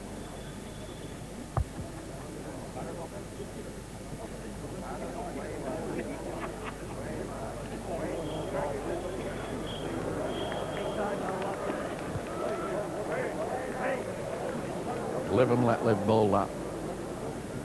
Beatable. But needs a good ball to lick it. Not an easy mark. Here's the winner coming in. If it can run, it's gone in this. Won it to Cert. Good ball.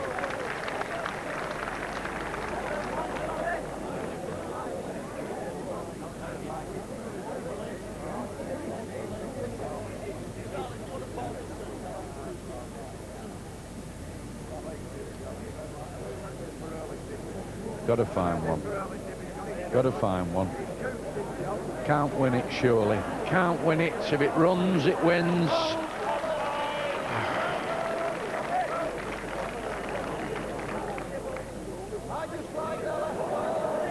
Well, the ball on the left there looks closer to the jack than the one on the right, but there's very little in them, actually. Terry Ashcroft, who's been a good judge all the way through, has tipped that as the winner, but what about this? No, he's short. It's labouring now.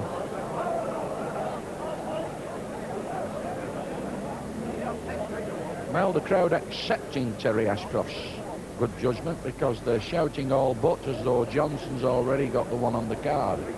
But I think Humphries, you might have a look at these. Good judge.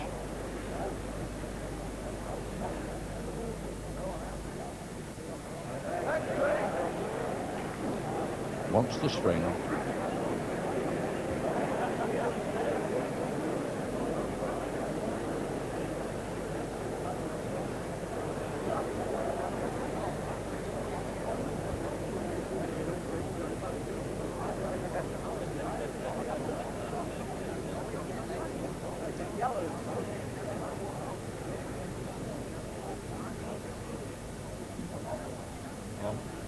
Not quite on here.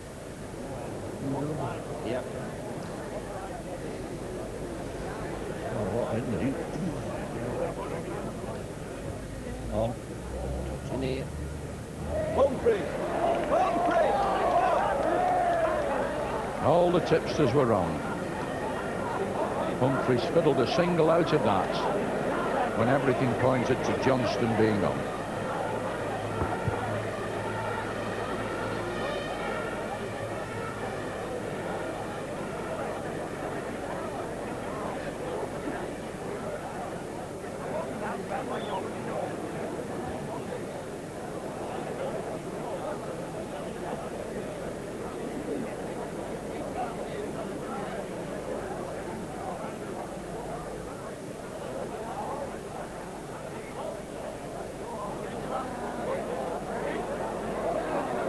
Keep running. Keep running. Yard short.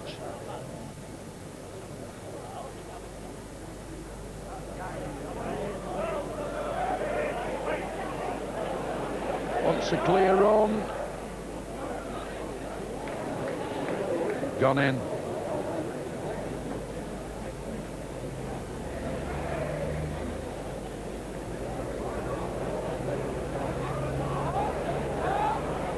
Stop this, must win it. He's played a real ball there, Humphries. Done it all through the match. Denied Johnston time and time again.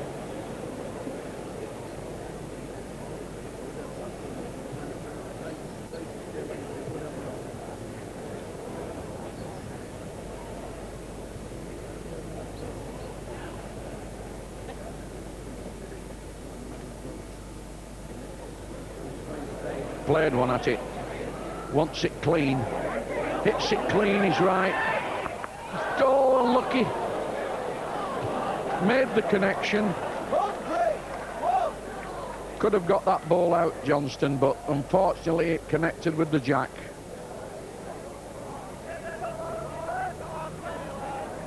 Oh, that was a tragic strike really for Johnston. Lets it go, wants that ball out on the right of the jack, connects, and see how it goes wrong. Bung into the jack, but unfortunately the jack runs down and leaves Humphries still counting.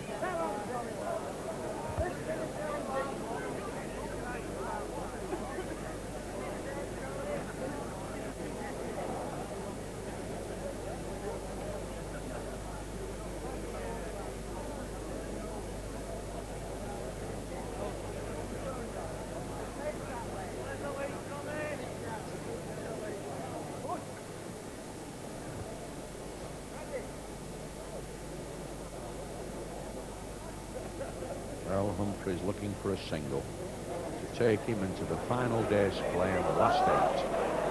100 mile an hour down the hill. What a time to make a bad lead.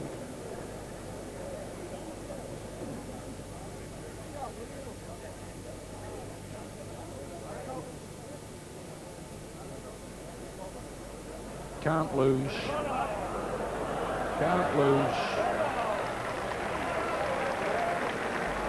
Not near enough. That's 2 foot, Ken.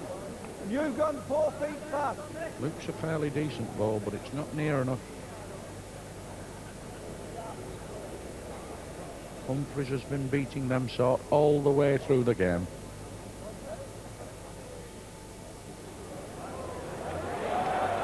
He's flying again. Oh, what's he done with this? It's the farthest to the lot. What a time to play a bad... Oh, he's looking at the ground there, Humphries, because he knows he could well be out of the sweep here. Johnson's got a field to get another ball in.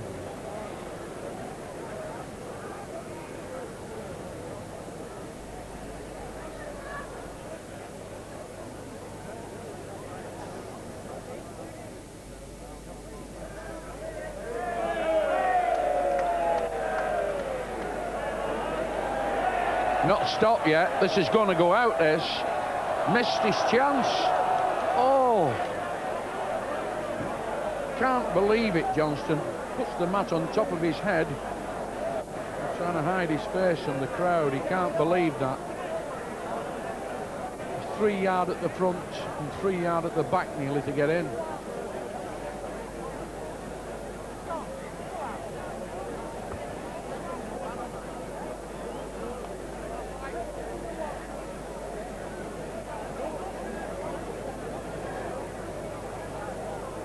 Now just a nice quiet smile in rear there in yellow.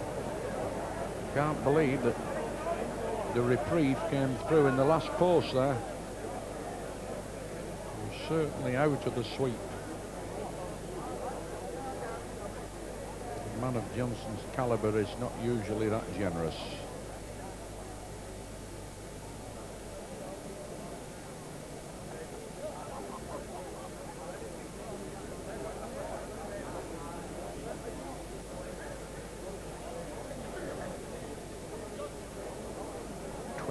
All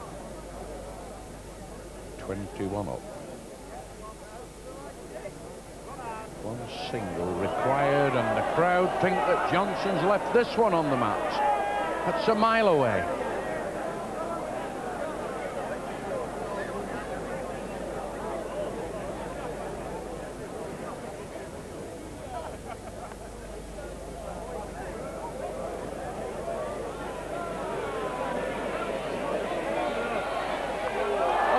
Hit it. A ridiculous ending to this game. All things fell apart. It's almost untrue the way these things are going. Well, he's walking round in circles there, Tommy. He thinks that he can't believe his luck.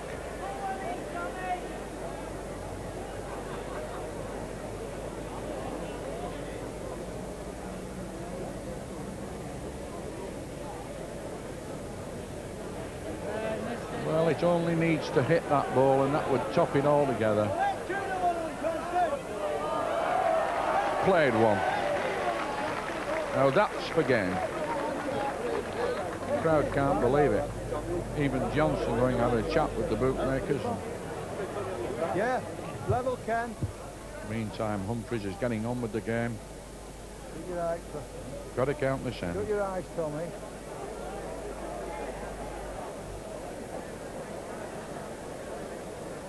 Somebody just shouted to Johnson, shut your eyes while he plays this one, and we'll let you know how it goes on.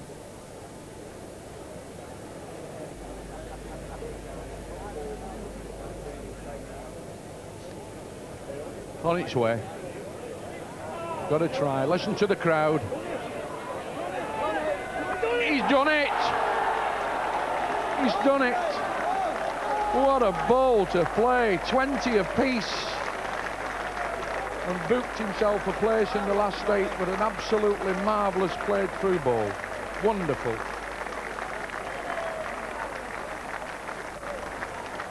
Tommy's smiling. Good sport. Knows he had a little bit of nerves got to them both there, but what a marvellous hit that was for K.Humphries. I hope you're enjoying this as much as we are here. Absolutely fantastic sport, isn't it? And K.Humphries, a 20-to-1 shot for the Waterloo title, knocking out the second favourite, Tommy Johnson, by 21 points to 20. Now, Mike Leach is a good judge. He said right at the start of the day that that would be the match of the day. You've seen nothing, I think, to alter your opinion. Oh no, I think that's an absolutely model match. That's probably one of the finest games of bowls I've ever seen. Towards the end, though, the pressure was getting to both men, wasn't it? They talk about pressure in sport. It's incredible out there. Well, the trouble is, it's such a precision game that when the pressure is on, you can't play by instinct. You have to concentrate. And it was a game of absolute high drama. Let's have a look at the 24th end, the last two woods of this end, and, well, talk us through it, Mike. What's going through the players' minds here? Well, this is Tommy. He's got one in. Following it across, isn't he? Watching it all the way. Well, now this was the crucial point about this end, was the fact that the referee gave a decision there that Tommy's bowl was in fact in. Now, Terry Ashcroft's done a marvellous job of refereeing, and he gives a decision immediately, which is what the players want. Now, Ken's played this bowl. He thinks he's not in. He's actually trying to play a reaching bowl, but he'd hit a bump over the middle of the green, and it finished short, and he must have thought that was a terrible bowl. And then the pegs came out, and it ended up that it was Humphries' bowl, well, as it turned out. You could see that Tommy had looked at it very carefully and wasn't sure. And this is the final wood of the match, and it was all on this one for K.Humphries. This is absolutely brilliant. He's played through, he's got to go through that gap, make a perfect connection, and stop in. A wonderful way to finish the match. Wasn't it just? And his nerve held, because earlier on it looked towards the end as though he was just wavering a bit, and you could tell that we were saying as he got the yips, weren't we? Well, the end before, he'd played two poor bowls, and he must have thought his game was over, because Tommy had a lot of room to make game. And it was a bonus then that he had another end to play, so the pressure was off him then. Well, let's have a look at how things are shaping up on the morning's play then. There is the first quarter-final pairing for you. R.Eaton, winner in the first match today, 21-20, will play K.Humphries, winner in our second match. He's just seen off the 5-to-1 second favourite, Tommy Johnson, former winner in 1985, by the same score, 21-20 to K.Humphries. So it's Eaton against Humphries in the quarter-final tomorrow. Next match features Joe Broadhurst and D.Price, the baby of the pack, D.Price. He's only 22, but first let's have a look at Joe Broadhurst's history. He's 58. He's a British Legion bowler in Wilmslow, having beaten Nick Hopwood in the last round by 21-19. And the youngster, D.Price, there he is, 22 years old. Now then, I'm not even going to attempt to pronounce where he comes from, but he's a Welshman, I'll say that, and he beat Pat Heaney 21-13. Right, on to the green then. We're ready for the toss, and let's join Noel Burrows in the commentary box this time with Harry Rigby again. Price leads out.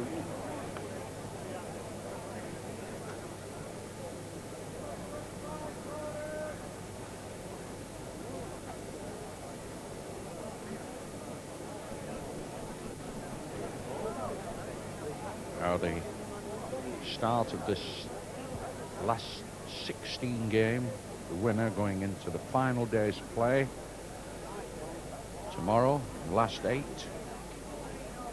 And the man to lead the jack is a young Welshman,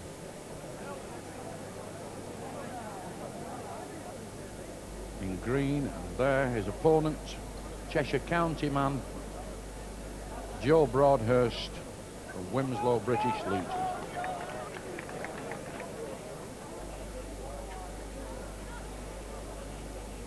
I'm just thinking, Noel, that this lad D.Price, he almost looks like a tall edition of R.Eaton in a way. He's a bit taller than Rob, but a very similar style and type lad. Yes, he seems to have a similar temperament as well, and done exceptionally well in... this is the first time, actually, he's played in the Waterloo tournament. Got to the 8th round.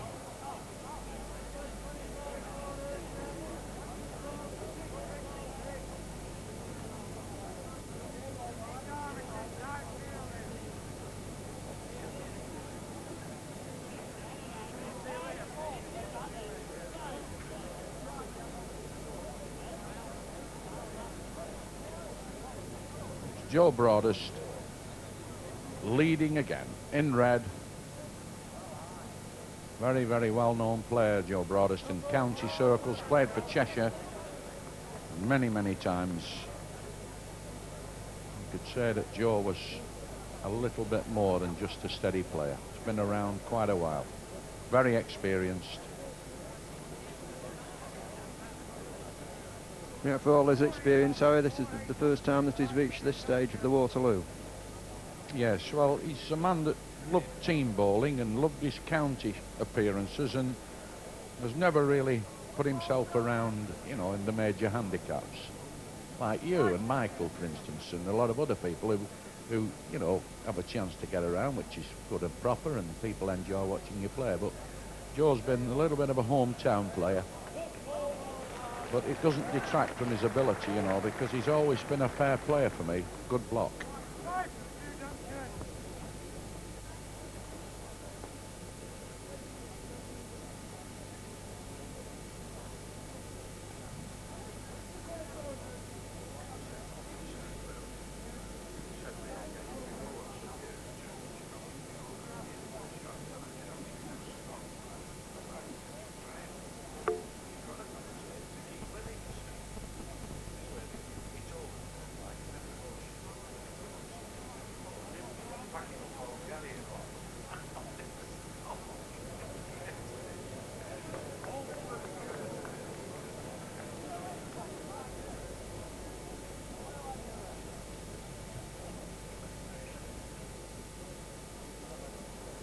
Good lead from Price. Can he stop and wins? Oh, what a good ball.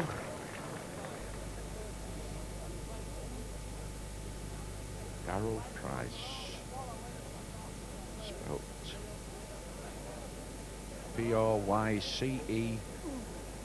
Hits his own ball and leaves Broadhurst still counting one. That's the ball on the right of the jack.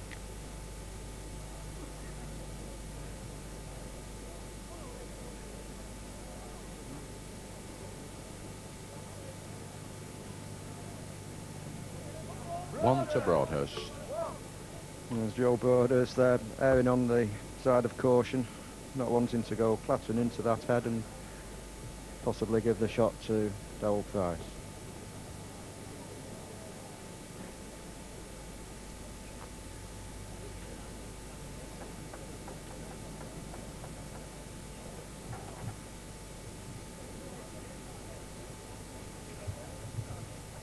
Sent the jack virtually in the centre of the green here.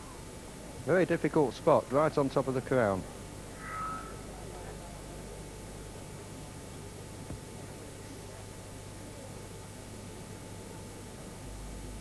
Very delicate touch required here. Very easy to be short going up the hill to the crown. And once you get past the jack, over the top and it can run away.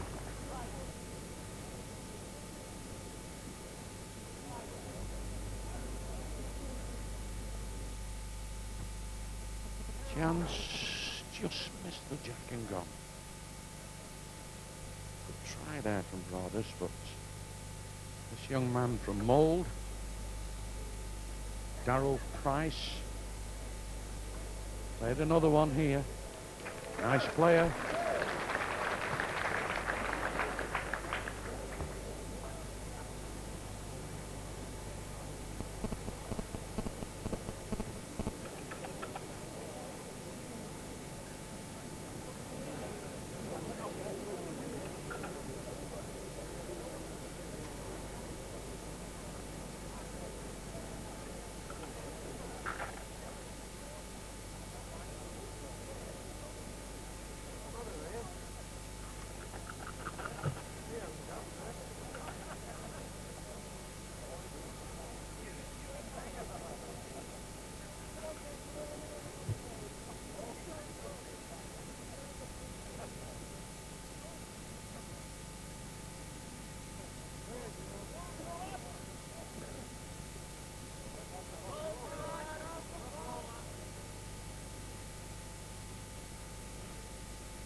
chance, this.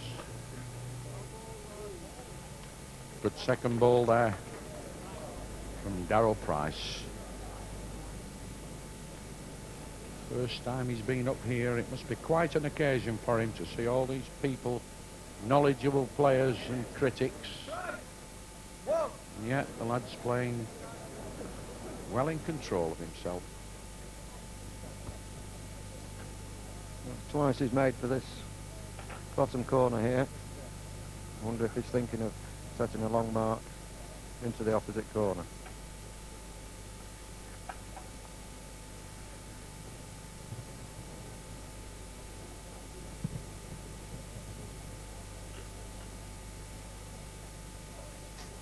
Well, there it goes, snaking away across the green. Some 55 to 60 yards.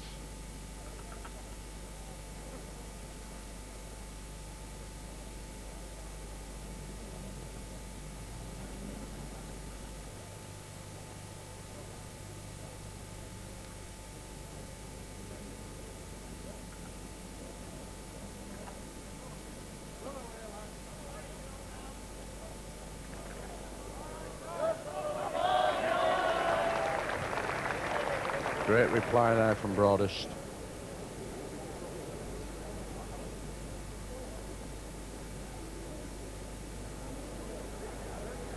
On the top side and swinging away that.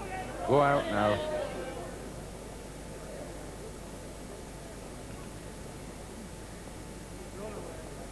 Good chance for a double here for Joe Broadhurst. Wants to another inch or two.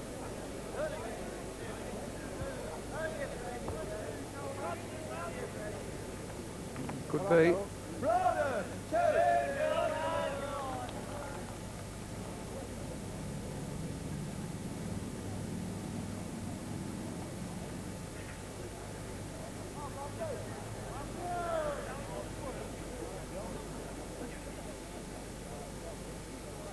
Good double there for Broadhurst. And D.Price went down into the bottom corner there, looking to play two decent balls and strike a length over a distance, but he didn't do it, and Broadhurst stepped in and now has shortened the game down again, right across the middle of the green.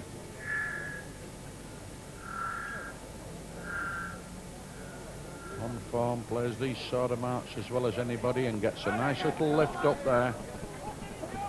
Good ball there from Price, but unfortunately Broadhurst's ball in the way. Played another here, Broadhurst. This will be the first real good ball, this.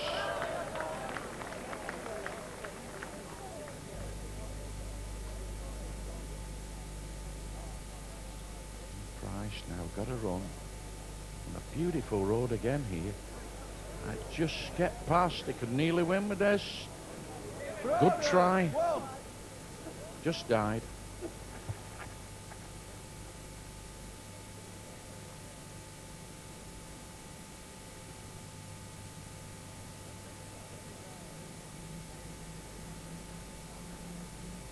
These two players probably won't have come across each other before and just feeling out each other's tactics at the moment.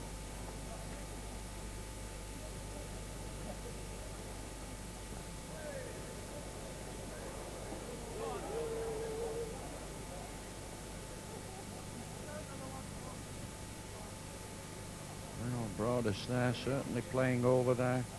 And this young man, 22 years of age. I know there's one or two Welsh people here playing the Welsh Crown Green setup.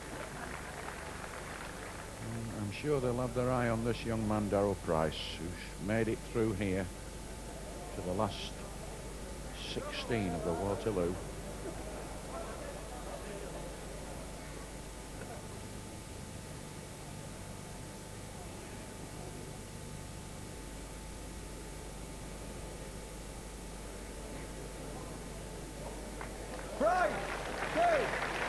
Two good balls there from D.Price.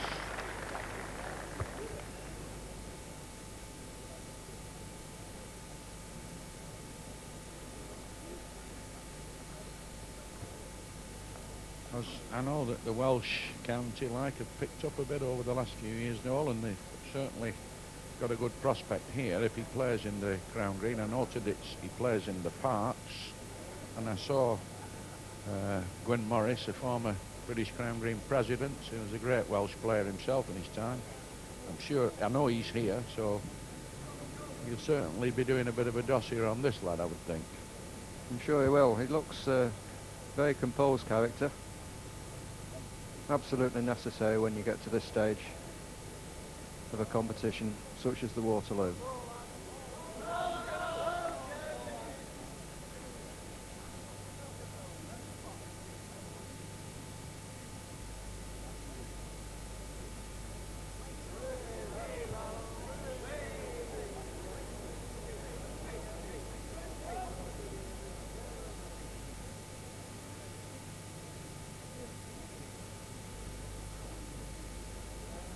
Broadhurst looking to get another here, and I think this is going to be first ball at the finish, mate. He's won it, this. He's got a double.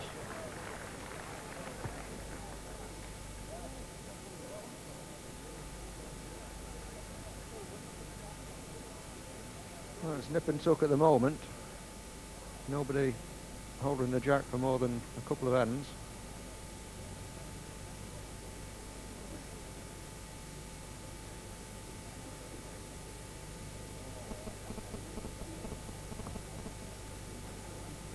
Both players trying out different parts of the green.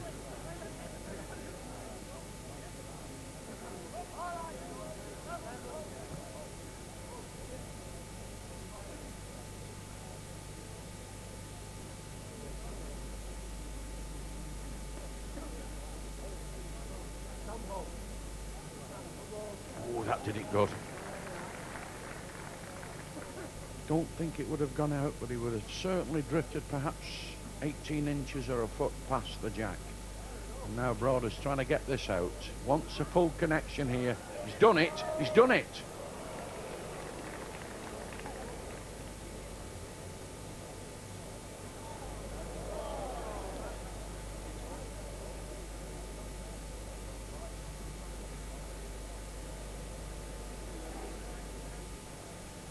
Fell over Joe, that ball. It looks as though it's in there. Well, Yeah. referee Terry Thanks, Ashcroft has just given Joe Broadhurst a bit of bad news. I just like it. Broadhurst was certainly on, but I think the ball belonging to Price has decided to have a bit of a lie down and is now the favourite to get the verdict here after this measure.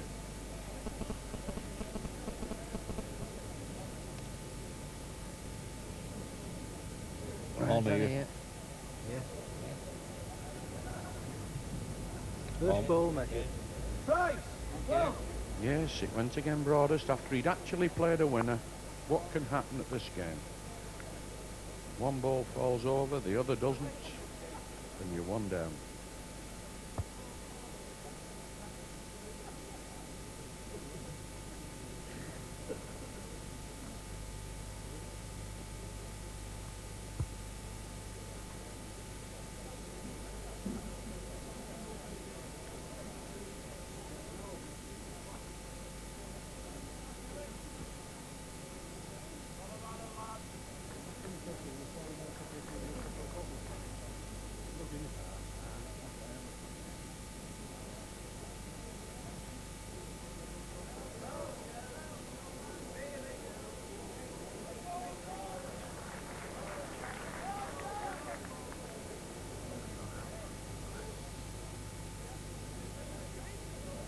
Terry Ashcroft fancies the red ball of Joe Broadhurst.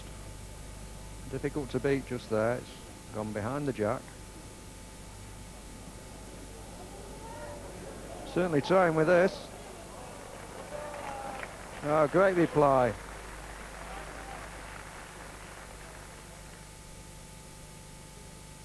little bit of weight now from Joe trying to dislodge this ball. Any connection? Price! One!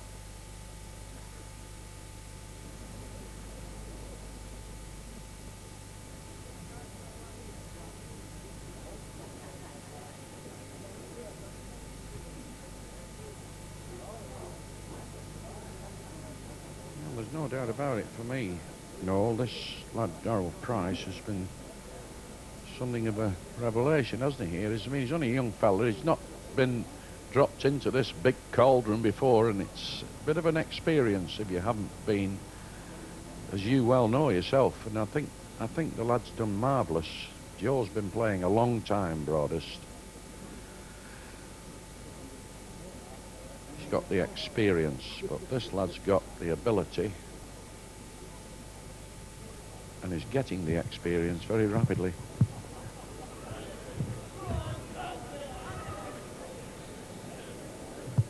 Short.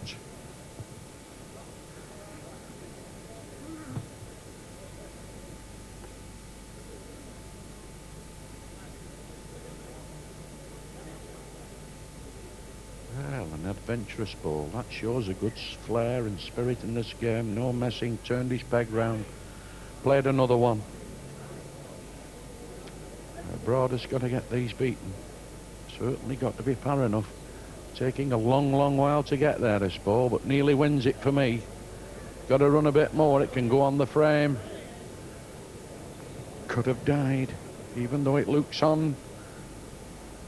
Should have just give up, I think.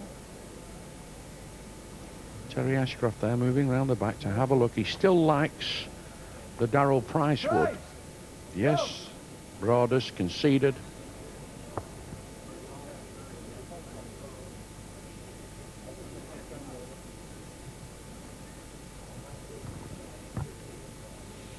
Well, this young Welshman just prized a little gap for himself. 14-12, 21 up the game.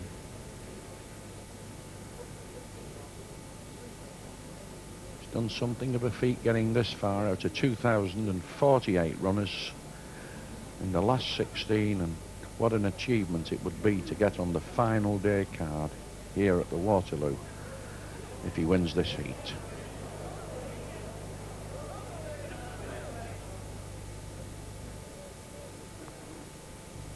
Just cocked away that ball on the left. I think that's second. Labouring. Won't get there. He's not sent it. There's Terry.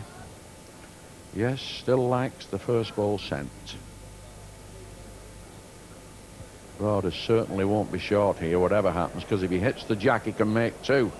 Hits the jack, he can get two. Just gone by and out. Price! One!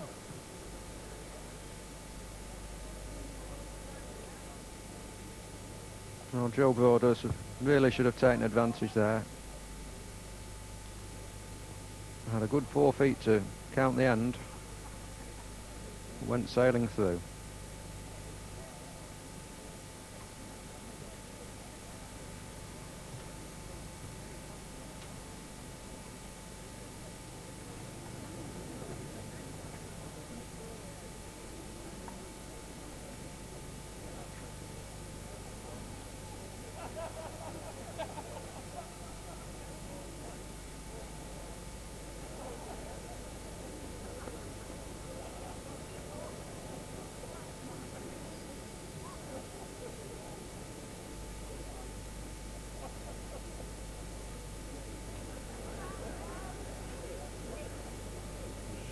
Got to get stopping. It's won it, but gone a long way.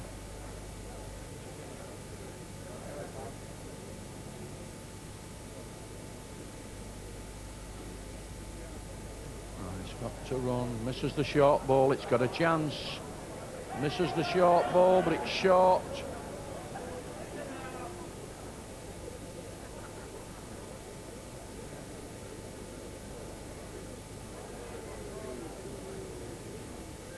Broadhurst making no mistake. Pegging a double.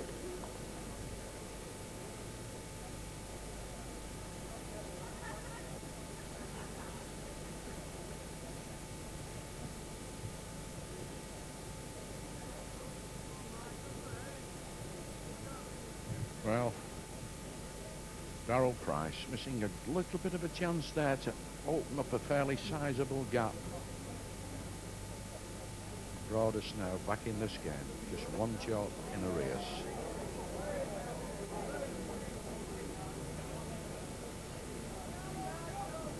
Gone a long way by.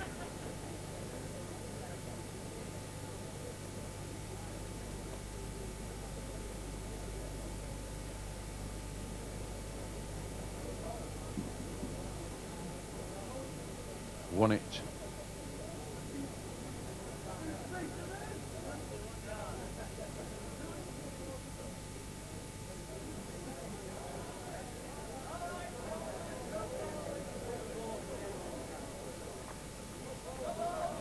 Won it back.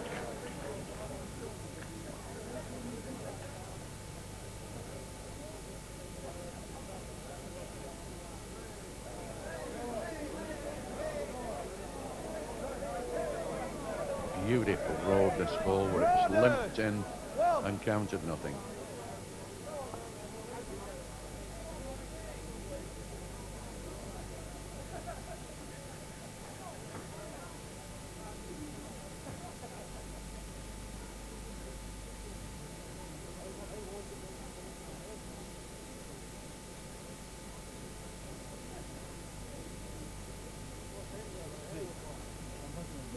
Broadhurst in red, back level, 15 across. One or two Winslow supporters here, including the former British Crown Green President Jack Utley. I know that he'll be rooting for Joe Broadhurst, and Arthur Murray, a former Great Waterloo champion, Cheshire County captain.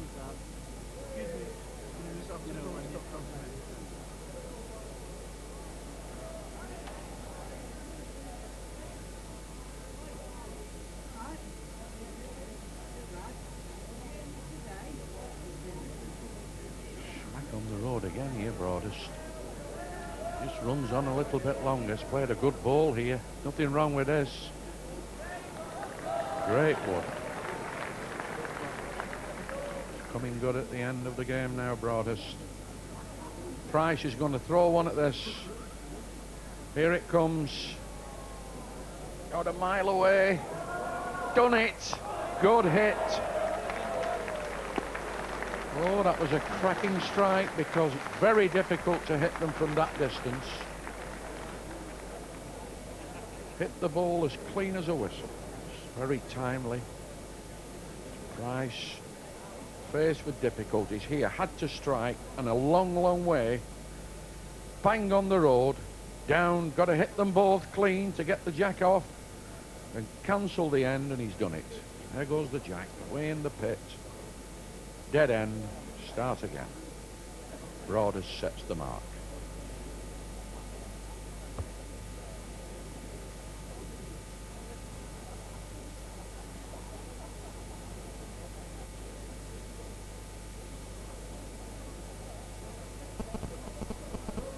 Broadhurst looking for a lead again. Not a lot wrong with this. If just run another yard, it would have been a beautiful ball, but it's just 3.5 foot short.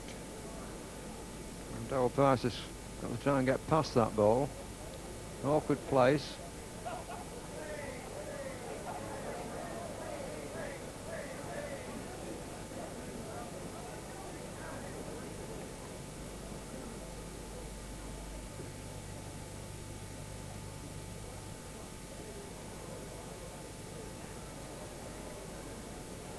Slightly to the left of the jack there, it'll drift away.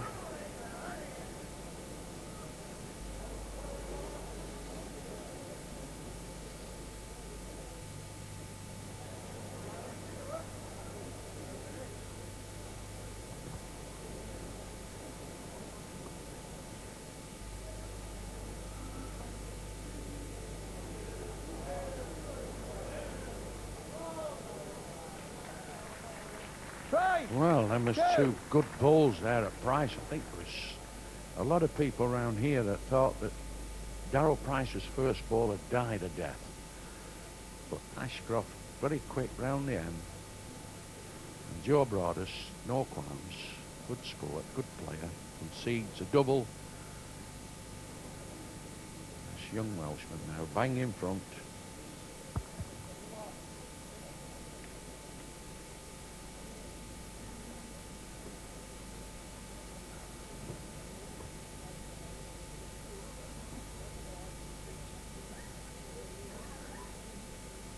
across the middle of the green. Come peg. Certainly go a long way when it gets past the jack this, but it's pulled up almost level.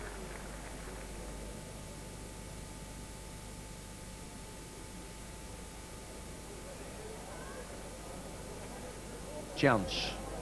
Chance for me. Won it.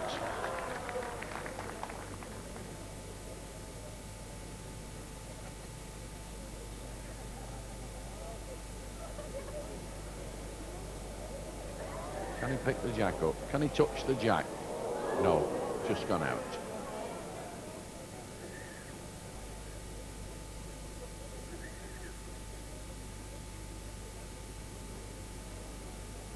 Looking for a double here, Broadhurst.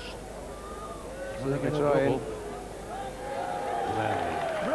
That's experience and all, isn't it? No, Joe needed to keep his head there and concentrate. All square.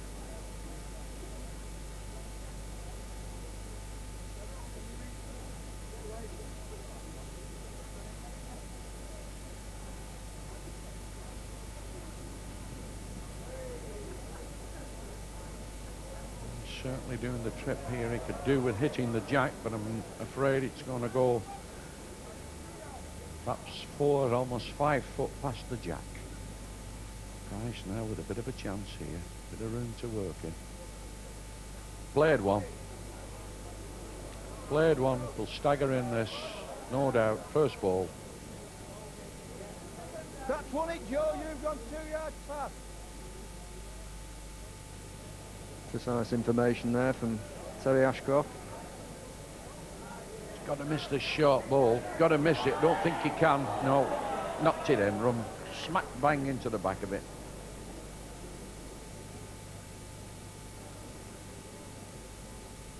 Oh, Price looking for another one here. And has got one. Just sneak one this. Will it? A double. Almost sure of a double here. Bit of a chance. Go on, Darryl. It's only one. Only one. It just died a death. I was going to have a quick 50p on you on that one with you, Harry. Yes. Well, you've skimped me almost in the past, my tipping. Could have been going for game there. Counted another ball. The Welshman would have been going for the match here. 18. Broadhurst 17. 21 up.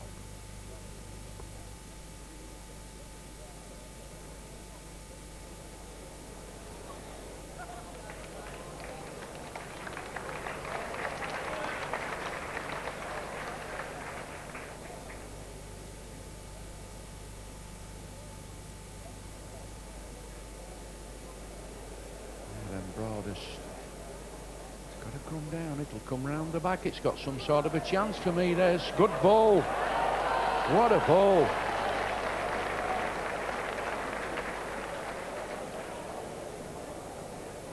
Up at the other end. Darryl. I think he's thinking of having a go at this ball. He's done it. He's done it.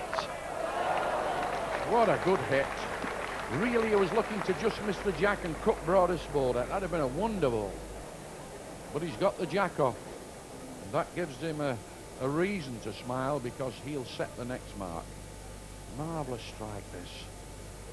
Because it's very, very difficult. On its way, it's swinging all the time, and then gets the connection on the jack into the ball.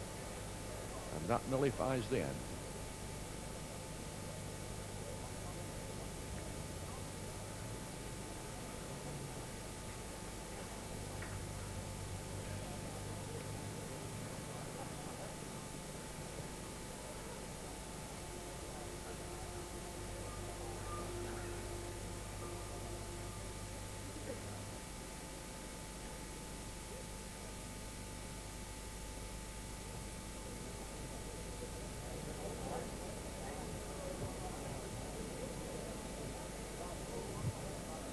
Well, roundabout, he's come a fairly long way. He's come a long way in the handicap and just come a long way with the jack. And it's not a bad ball. I think the crowd have already written this ball off from Broadhurst. Joe, normally a good reacher and road player. Raucous advice from the crowd there, shouting put 2 yard in it.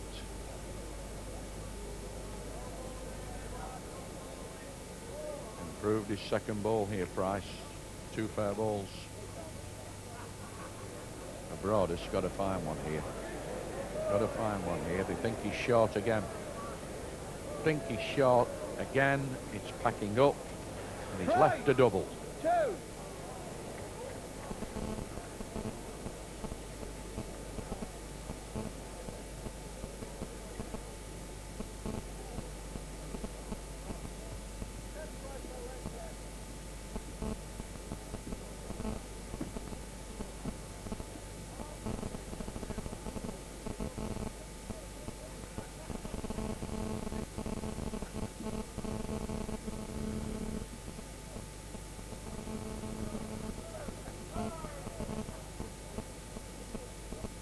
Jack sent by 22-year-old Welshman D.Price from Mould. Just 1 chalk away from making the final day appearance and has led an excellent ball. The crowd have taken to this young man a little. Well, Broadhurst has put up a very good show here and is not out of it by any means. This one should just go out. Now the Welshman, lying game.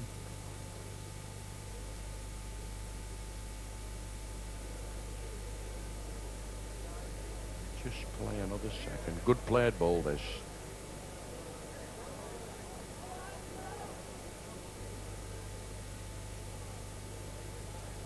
Well, that's the one. Broadhurst after it. It's looking to play an absolute dead end here, and it has some sort of a chance. This has won it. It's won it. Brilliant ball. My God, that's got wind. No doubt. Big cheer from the Winslow fans. It was a real Legionnaire's ball, that.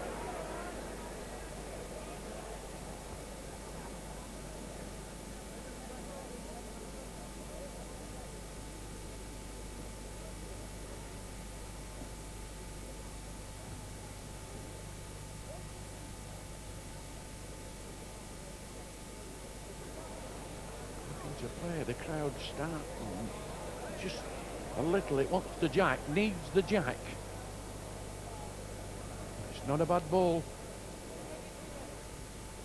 Not an easy piece of land. Can't get too low. Oh, he's a squeak with this, Price. This definitely has a squeak. This it's going on the card for me. No doubt. Brilliant. Excellent ball. That puts him through if he counts it. Broadhurst now. Oh, they think it's short. They don't think it's going to get there. Weighed in. I think this Welshman is through into the final day's play. D.Price of Mould in Wales. Another stride forward and now goes into the last 8. Quarter-final. Beating Joe Broadhurst of Winslow 21-18. Well played, Darryl. So D.Price becomes our 3rd quarter-finalist of the morning. D.Price, the youngest man in the field, the babe with the woods. Sorry about that. Noel Burrows, that was quite a good win for Darryl, young man, and into the quarters. Yes, he'll be very pleased to get through. It's his first time in this competition. A marvellous achievement. And, well, the one really, I suppose, that tipped it his way, you know, he had to keep going all the way through, didn't he? D.Price, making sure that he kept Broadhurst at bay all the time. That's right, yes. There was one end, about the 10th end, where Joe Broadhurst had bowled his second ball, came up to D.Price's ball, just touched it, and for a moment it looked as though they were both level, and then D.Price's ball just turned over, they had a measure, and he was in, and he got another 4 singles after that, and took control of the game. Well, we can actually have a look at the 10th end that you were just talking about there, Noel. This is the last 2 woods. There's Joe Broadhurst. So coming up to D.Price's ball that's near the jack there. Just touches it. Now it's standing up at the moment, and it takes some time. Tension amongst the crowd as well. That's right. And then here's the last one. That's actually going to just move away from the jack. I think while that ball was coming up, D.Price's ball, you can see there, is now slightly nearer to the jack. That's right. He did have a measure, and D.Price was in. Now that just turned the game. It's just a slight bit of good fortune for him. Indeed so. So the Welshman through his first Waterloo. He's risen to the occasion. He certainly has, but there's so many of these good youngsters about now. They're coming through all the time, and you just never know where they're coming from next. No, indeed. And we have the big man on next. That's Mr. right. Duncan, Well, Mr. Waterloo. well, nobody's going up for an early lunch. They'll all be waiting to watch Brian in action.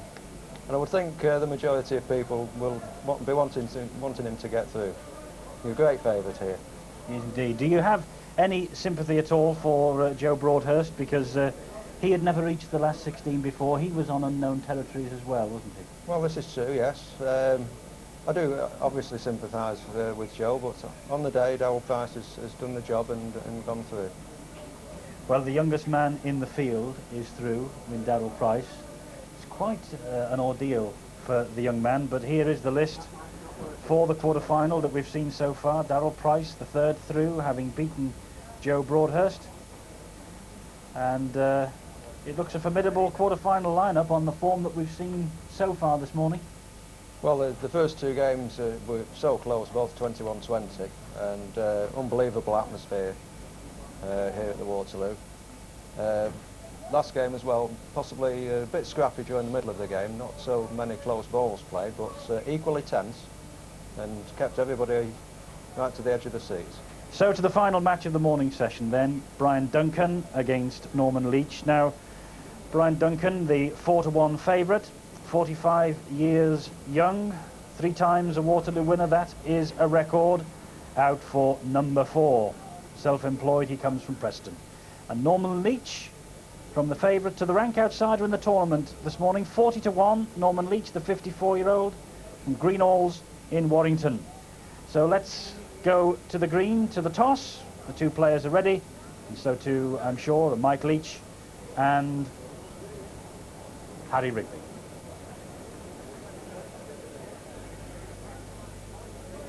And there's a great champion himself. B.Duncan, back marker, 3 times winner on this green, in yellow. There, sets the mark. Just behind him in blue is his opponent, N.Leach.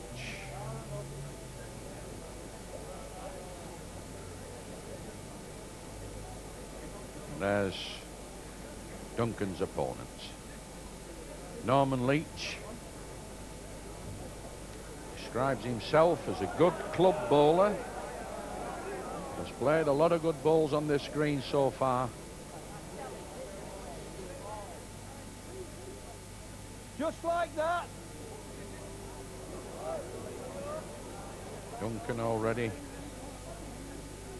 powered his way down into this bottom corner, because I think he's going to go a long way from here, looking to play another.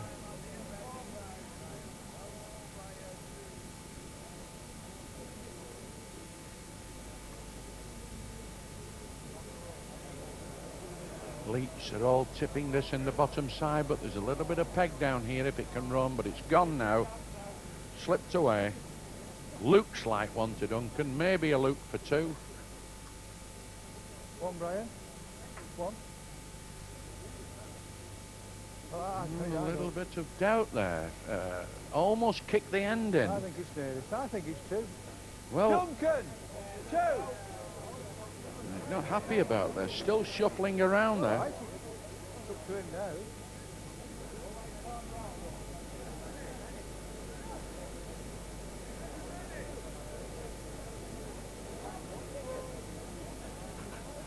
B.Duncan now in the corners.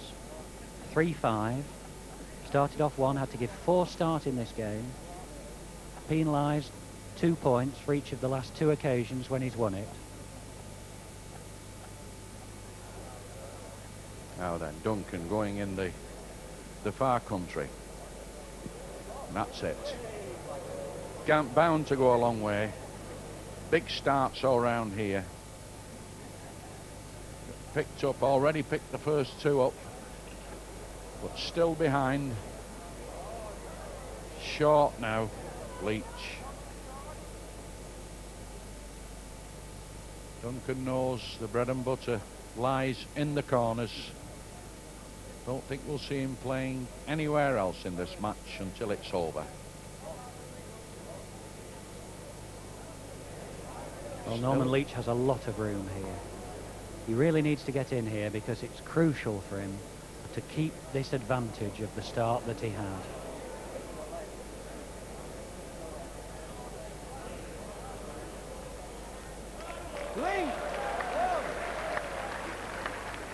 Generous round of applause from the crowd for that first point.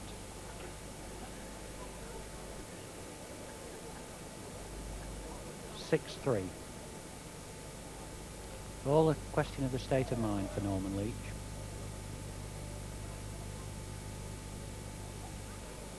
No reason why he shouldn't do very well against B.Duncan. He certainly played well in his last round to win, coming from behind to beat Chris Morrison.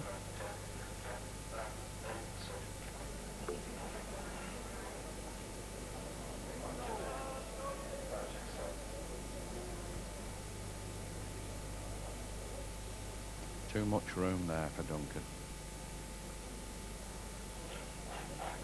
Too much room. Just limped in this one. 4 foot short. Duncan walking back to the corner. Norman Leach now. Got to improve on his first ball. Runs and misses his own. He has a chance. Miss it. No. Not done enough.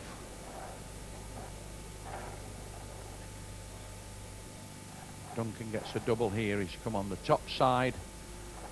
Counts another. Closes the gap. 2 Norman. Duncan! 2!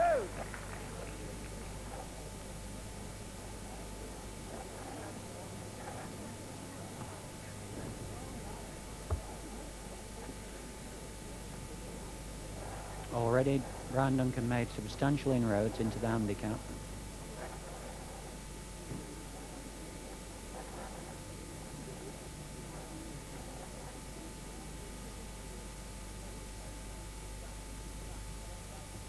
Duncan back in the country. Whenever he gets in, he goes a long, long way. Great corner player, this man, taking full advantage of the size of the green, plus his own ability.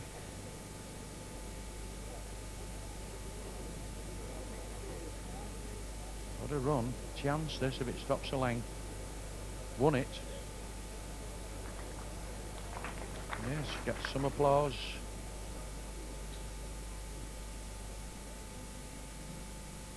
Duncan's second ball. Running down, won it back.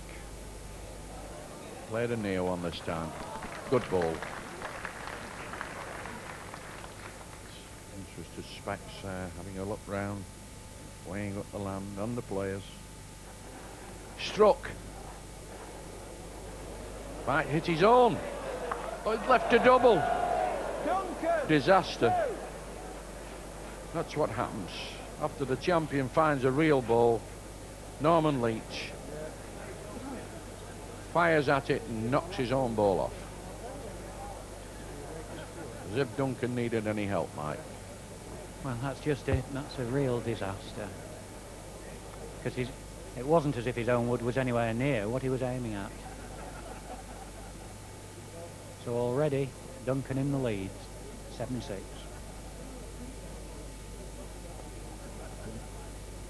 There's a danger now that if Duncan gets going in these corners, he'll run away with this game, because by his standards, he's not been playing particularly well in the first 4 ends.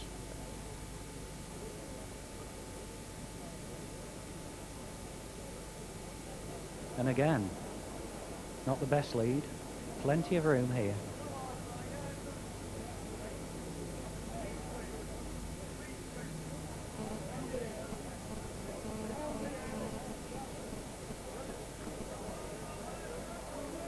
Good ball. It's roundabout. Good reply there from Norman Leach.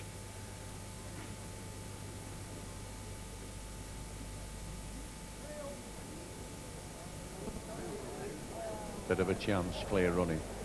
Stops a length, it'll win it. Drawn it. Oh, Duncan.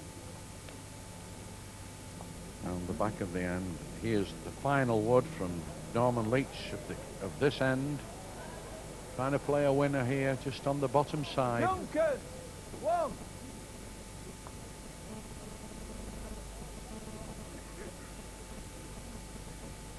Norman Leach looking fairly pensive as he comes up the green. I think he knows he'll be walking back there because Brian Duncan's certain to take him back towards the far corner. Duncan waiting, anxious to kick the woods in. Very quick player.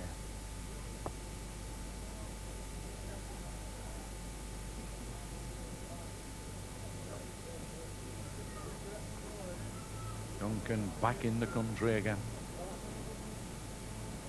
Long way.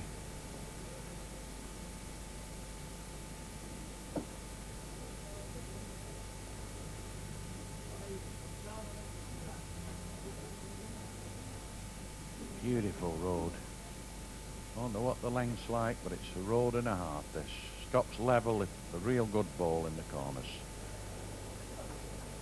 Norman Leach, 54-year-old management accountant from Warrington. Played one. Might get the applause this. Good ball.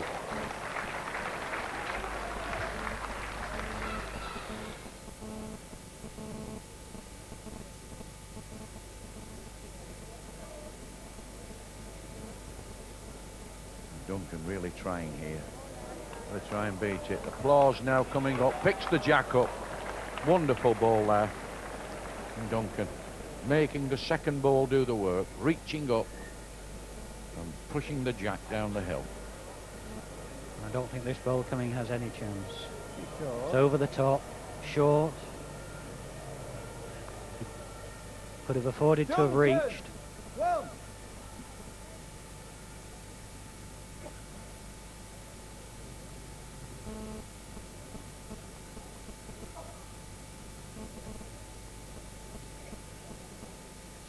There's Norman Leach, the furthest he's ever travelled in this handicap, described himself as just a club bowler who enjoys himself. Nice fella to talk to, and from what I can gather in Warrington, quite a good player in the local leagues.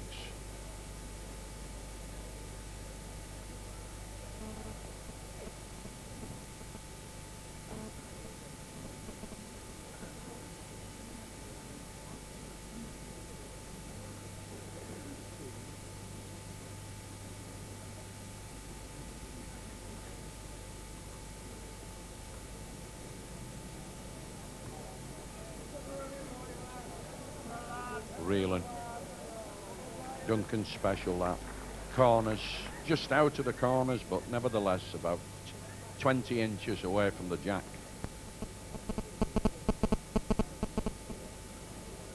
Leach on a beautiful road, just going to die short. Unlucky ball. Very, very unlucky.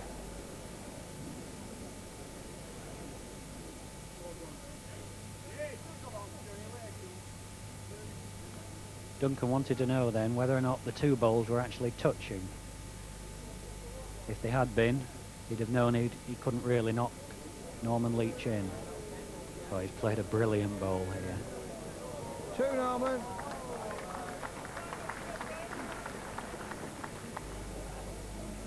Now,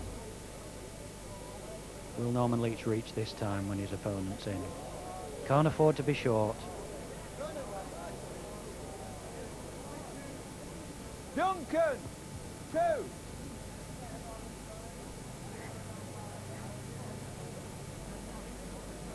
11-6. Duncan already building up a big lead. He's actually scored 10 points while Leach has scored 1. Yeah, there's Norman. Norman Leach has got the match, bringing it up, put it down at Duncan's feet. And a There's a good chance he might be carrying that mat a little bit longer yet. Duncan now again sets a long raking mark. Started 4 chalks behind and now is 5 chalks in front. Long raking mark. Down again. Ball away, beautiful. It's running like taxis down to this jack. But another one, another real hooking ball. The crowd loving this. This opponent, N.Leach, tried all the way through. Norman attacked the ends, not played many short balls, and given this one some sort of a chance to me. Just can't run. Died.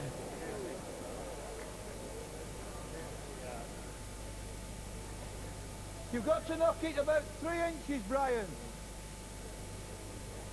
Duncan asking for information and getting it from Terry Ashcroft. Made another one here. Just lifted the ball up enough to squeeze past that short ball. Oh, superb.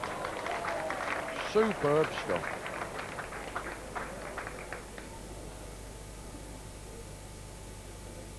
Might be short. He's got to run a long way yet. Dying. Again, he's left Duncan a double, and the man's marching on. Duncan, well.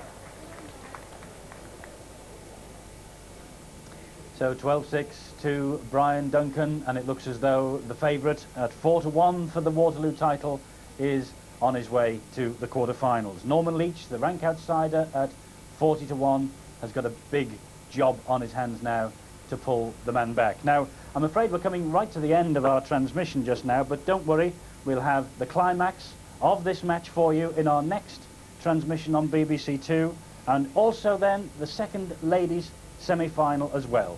So we all hope that you've enjoyed our coverage this morning. Join us later on BBC Two 1:35.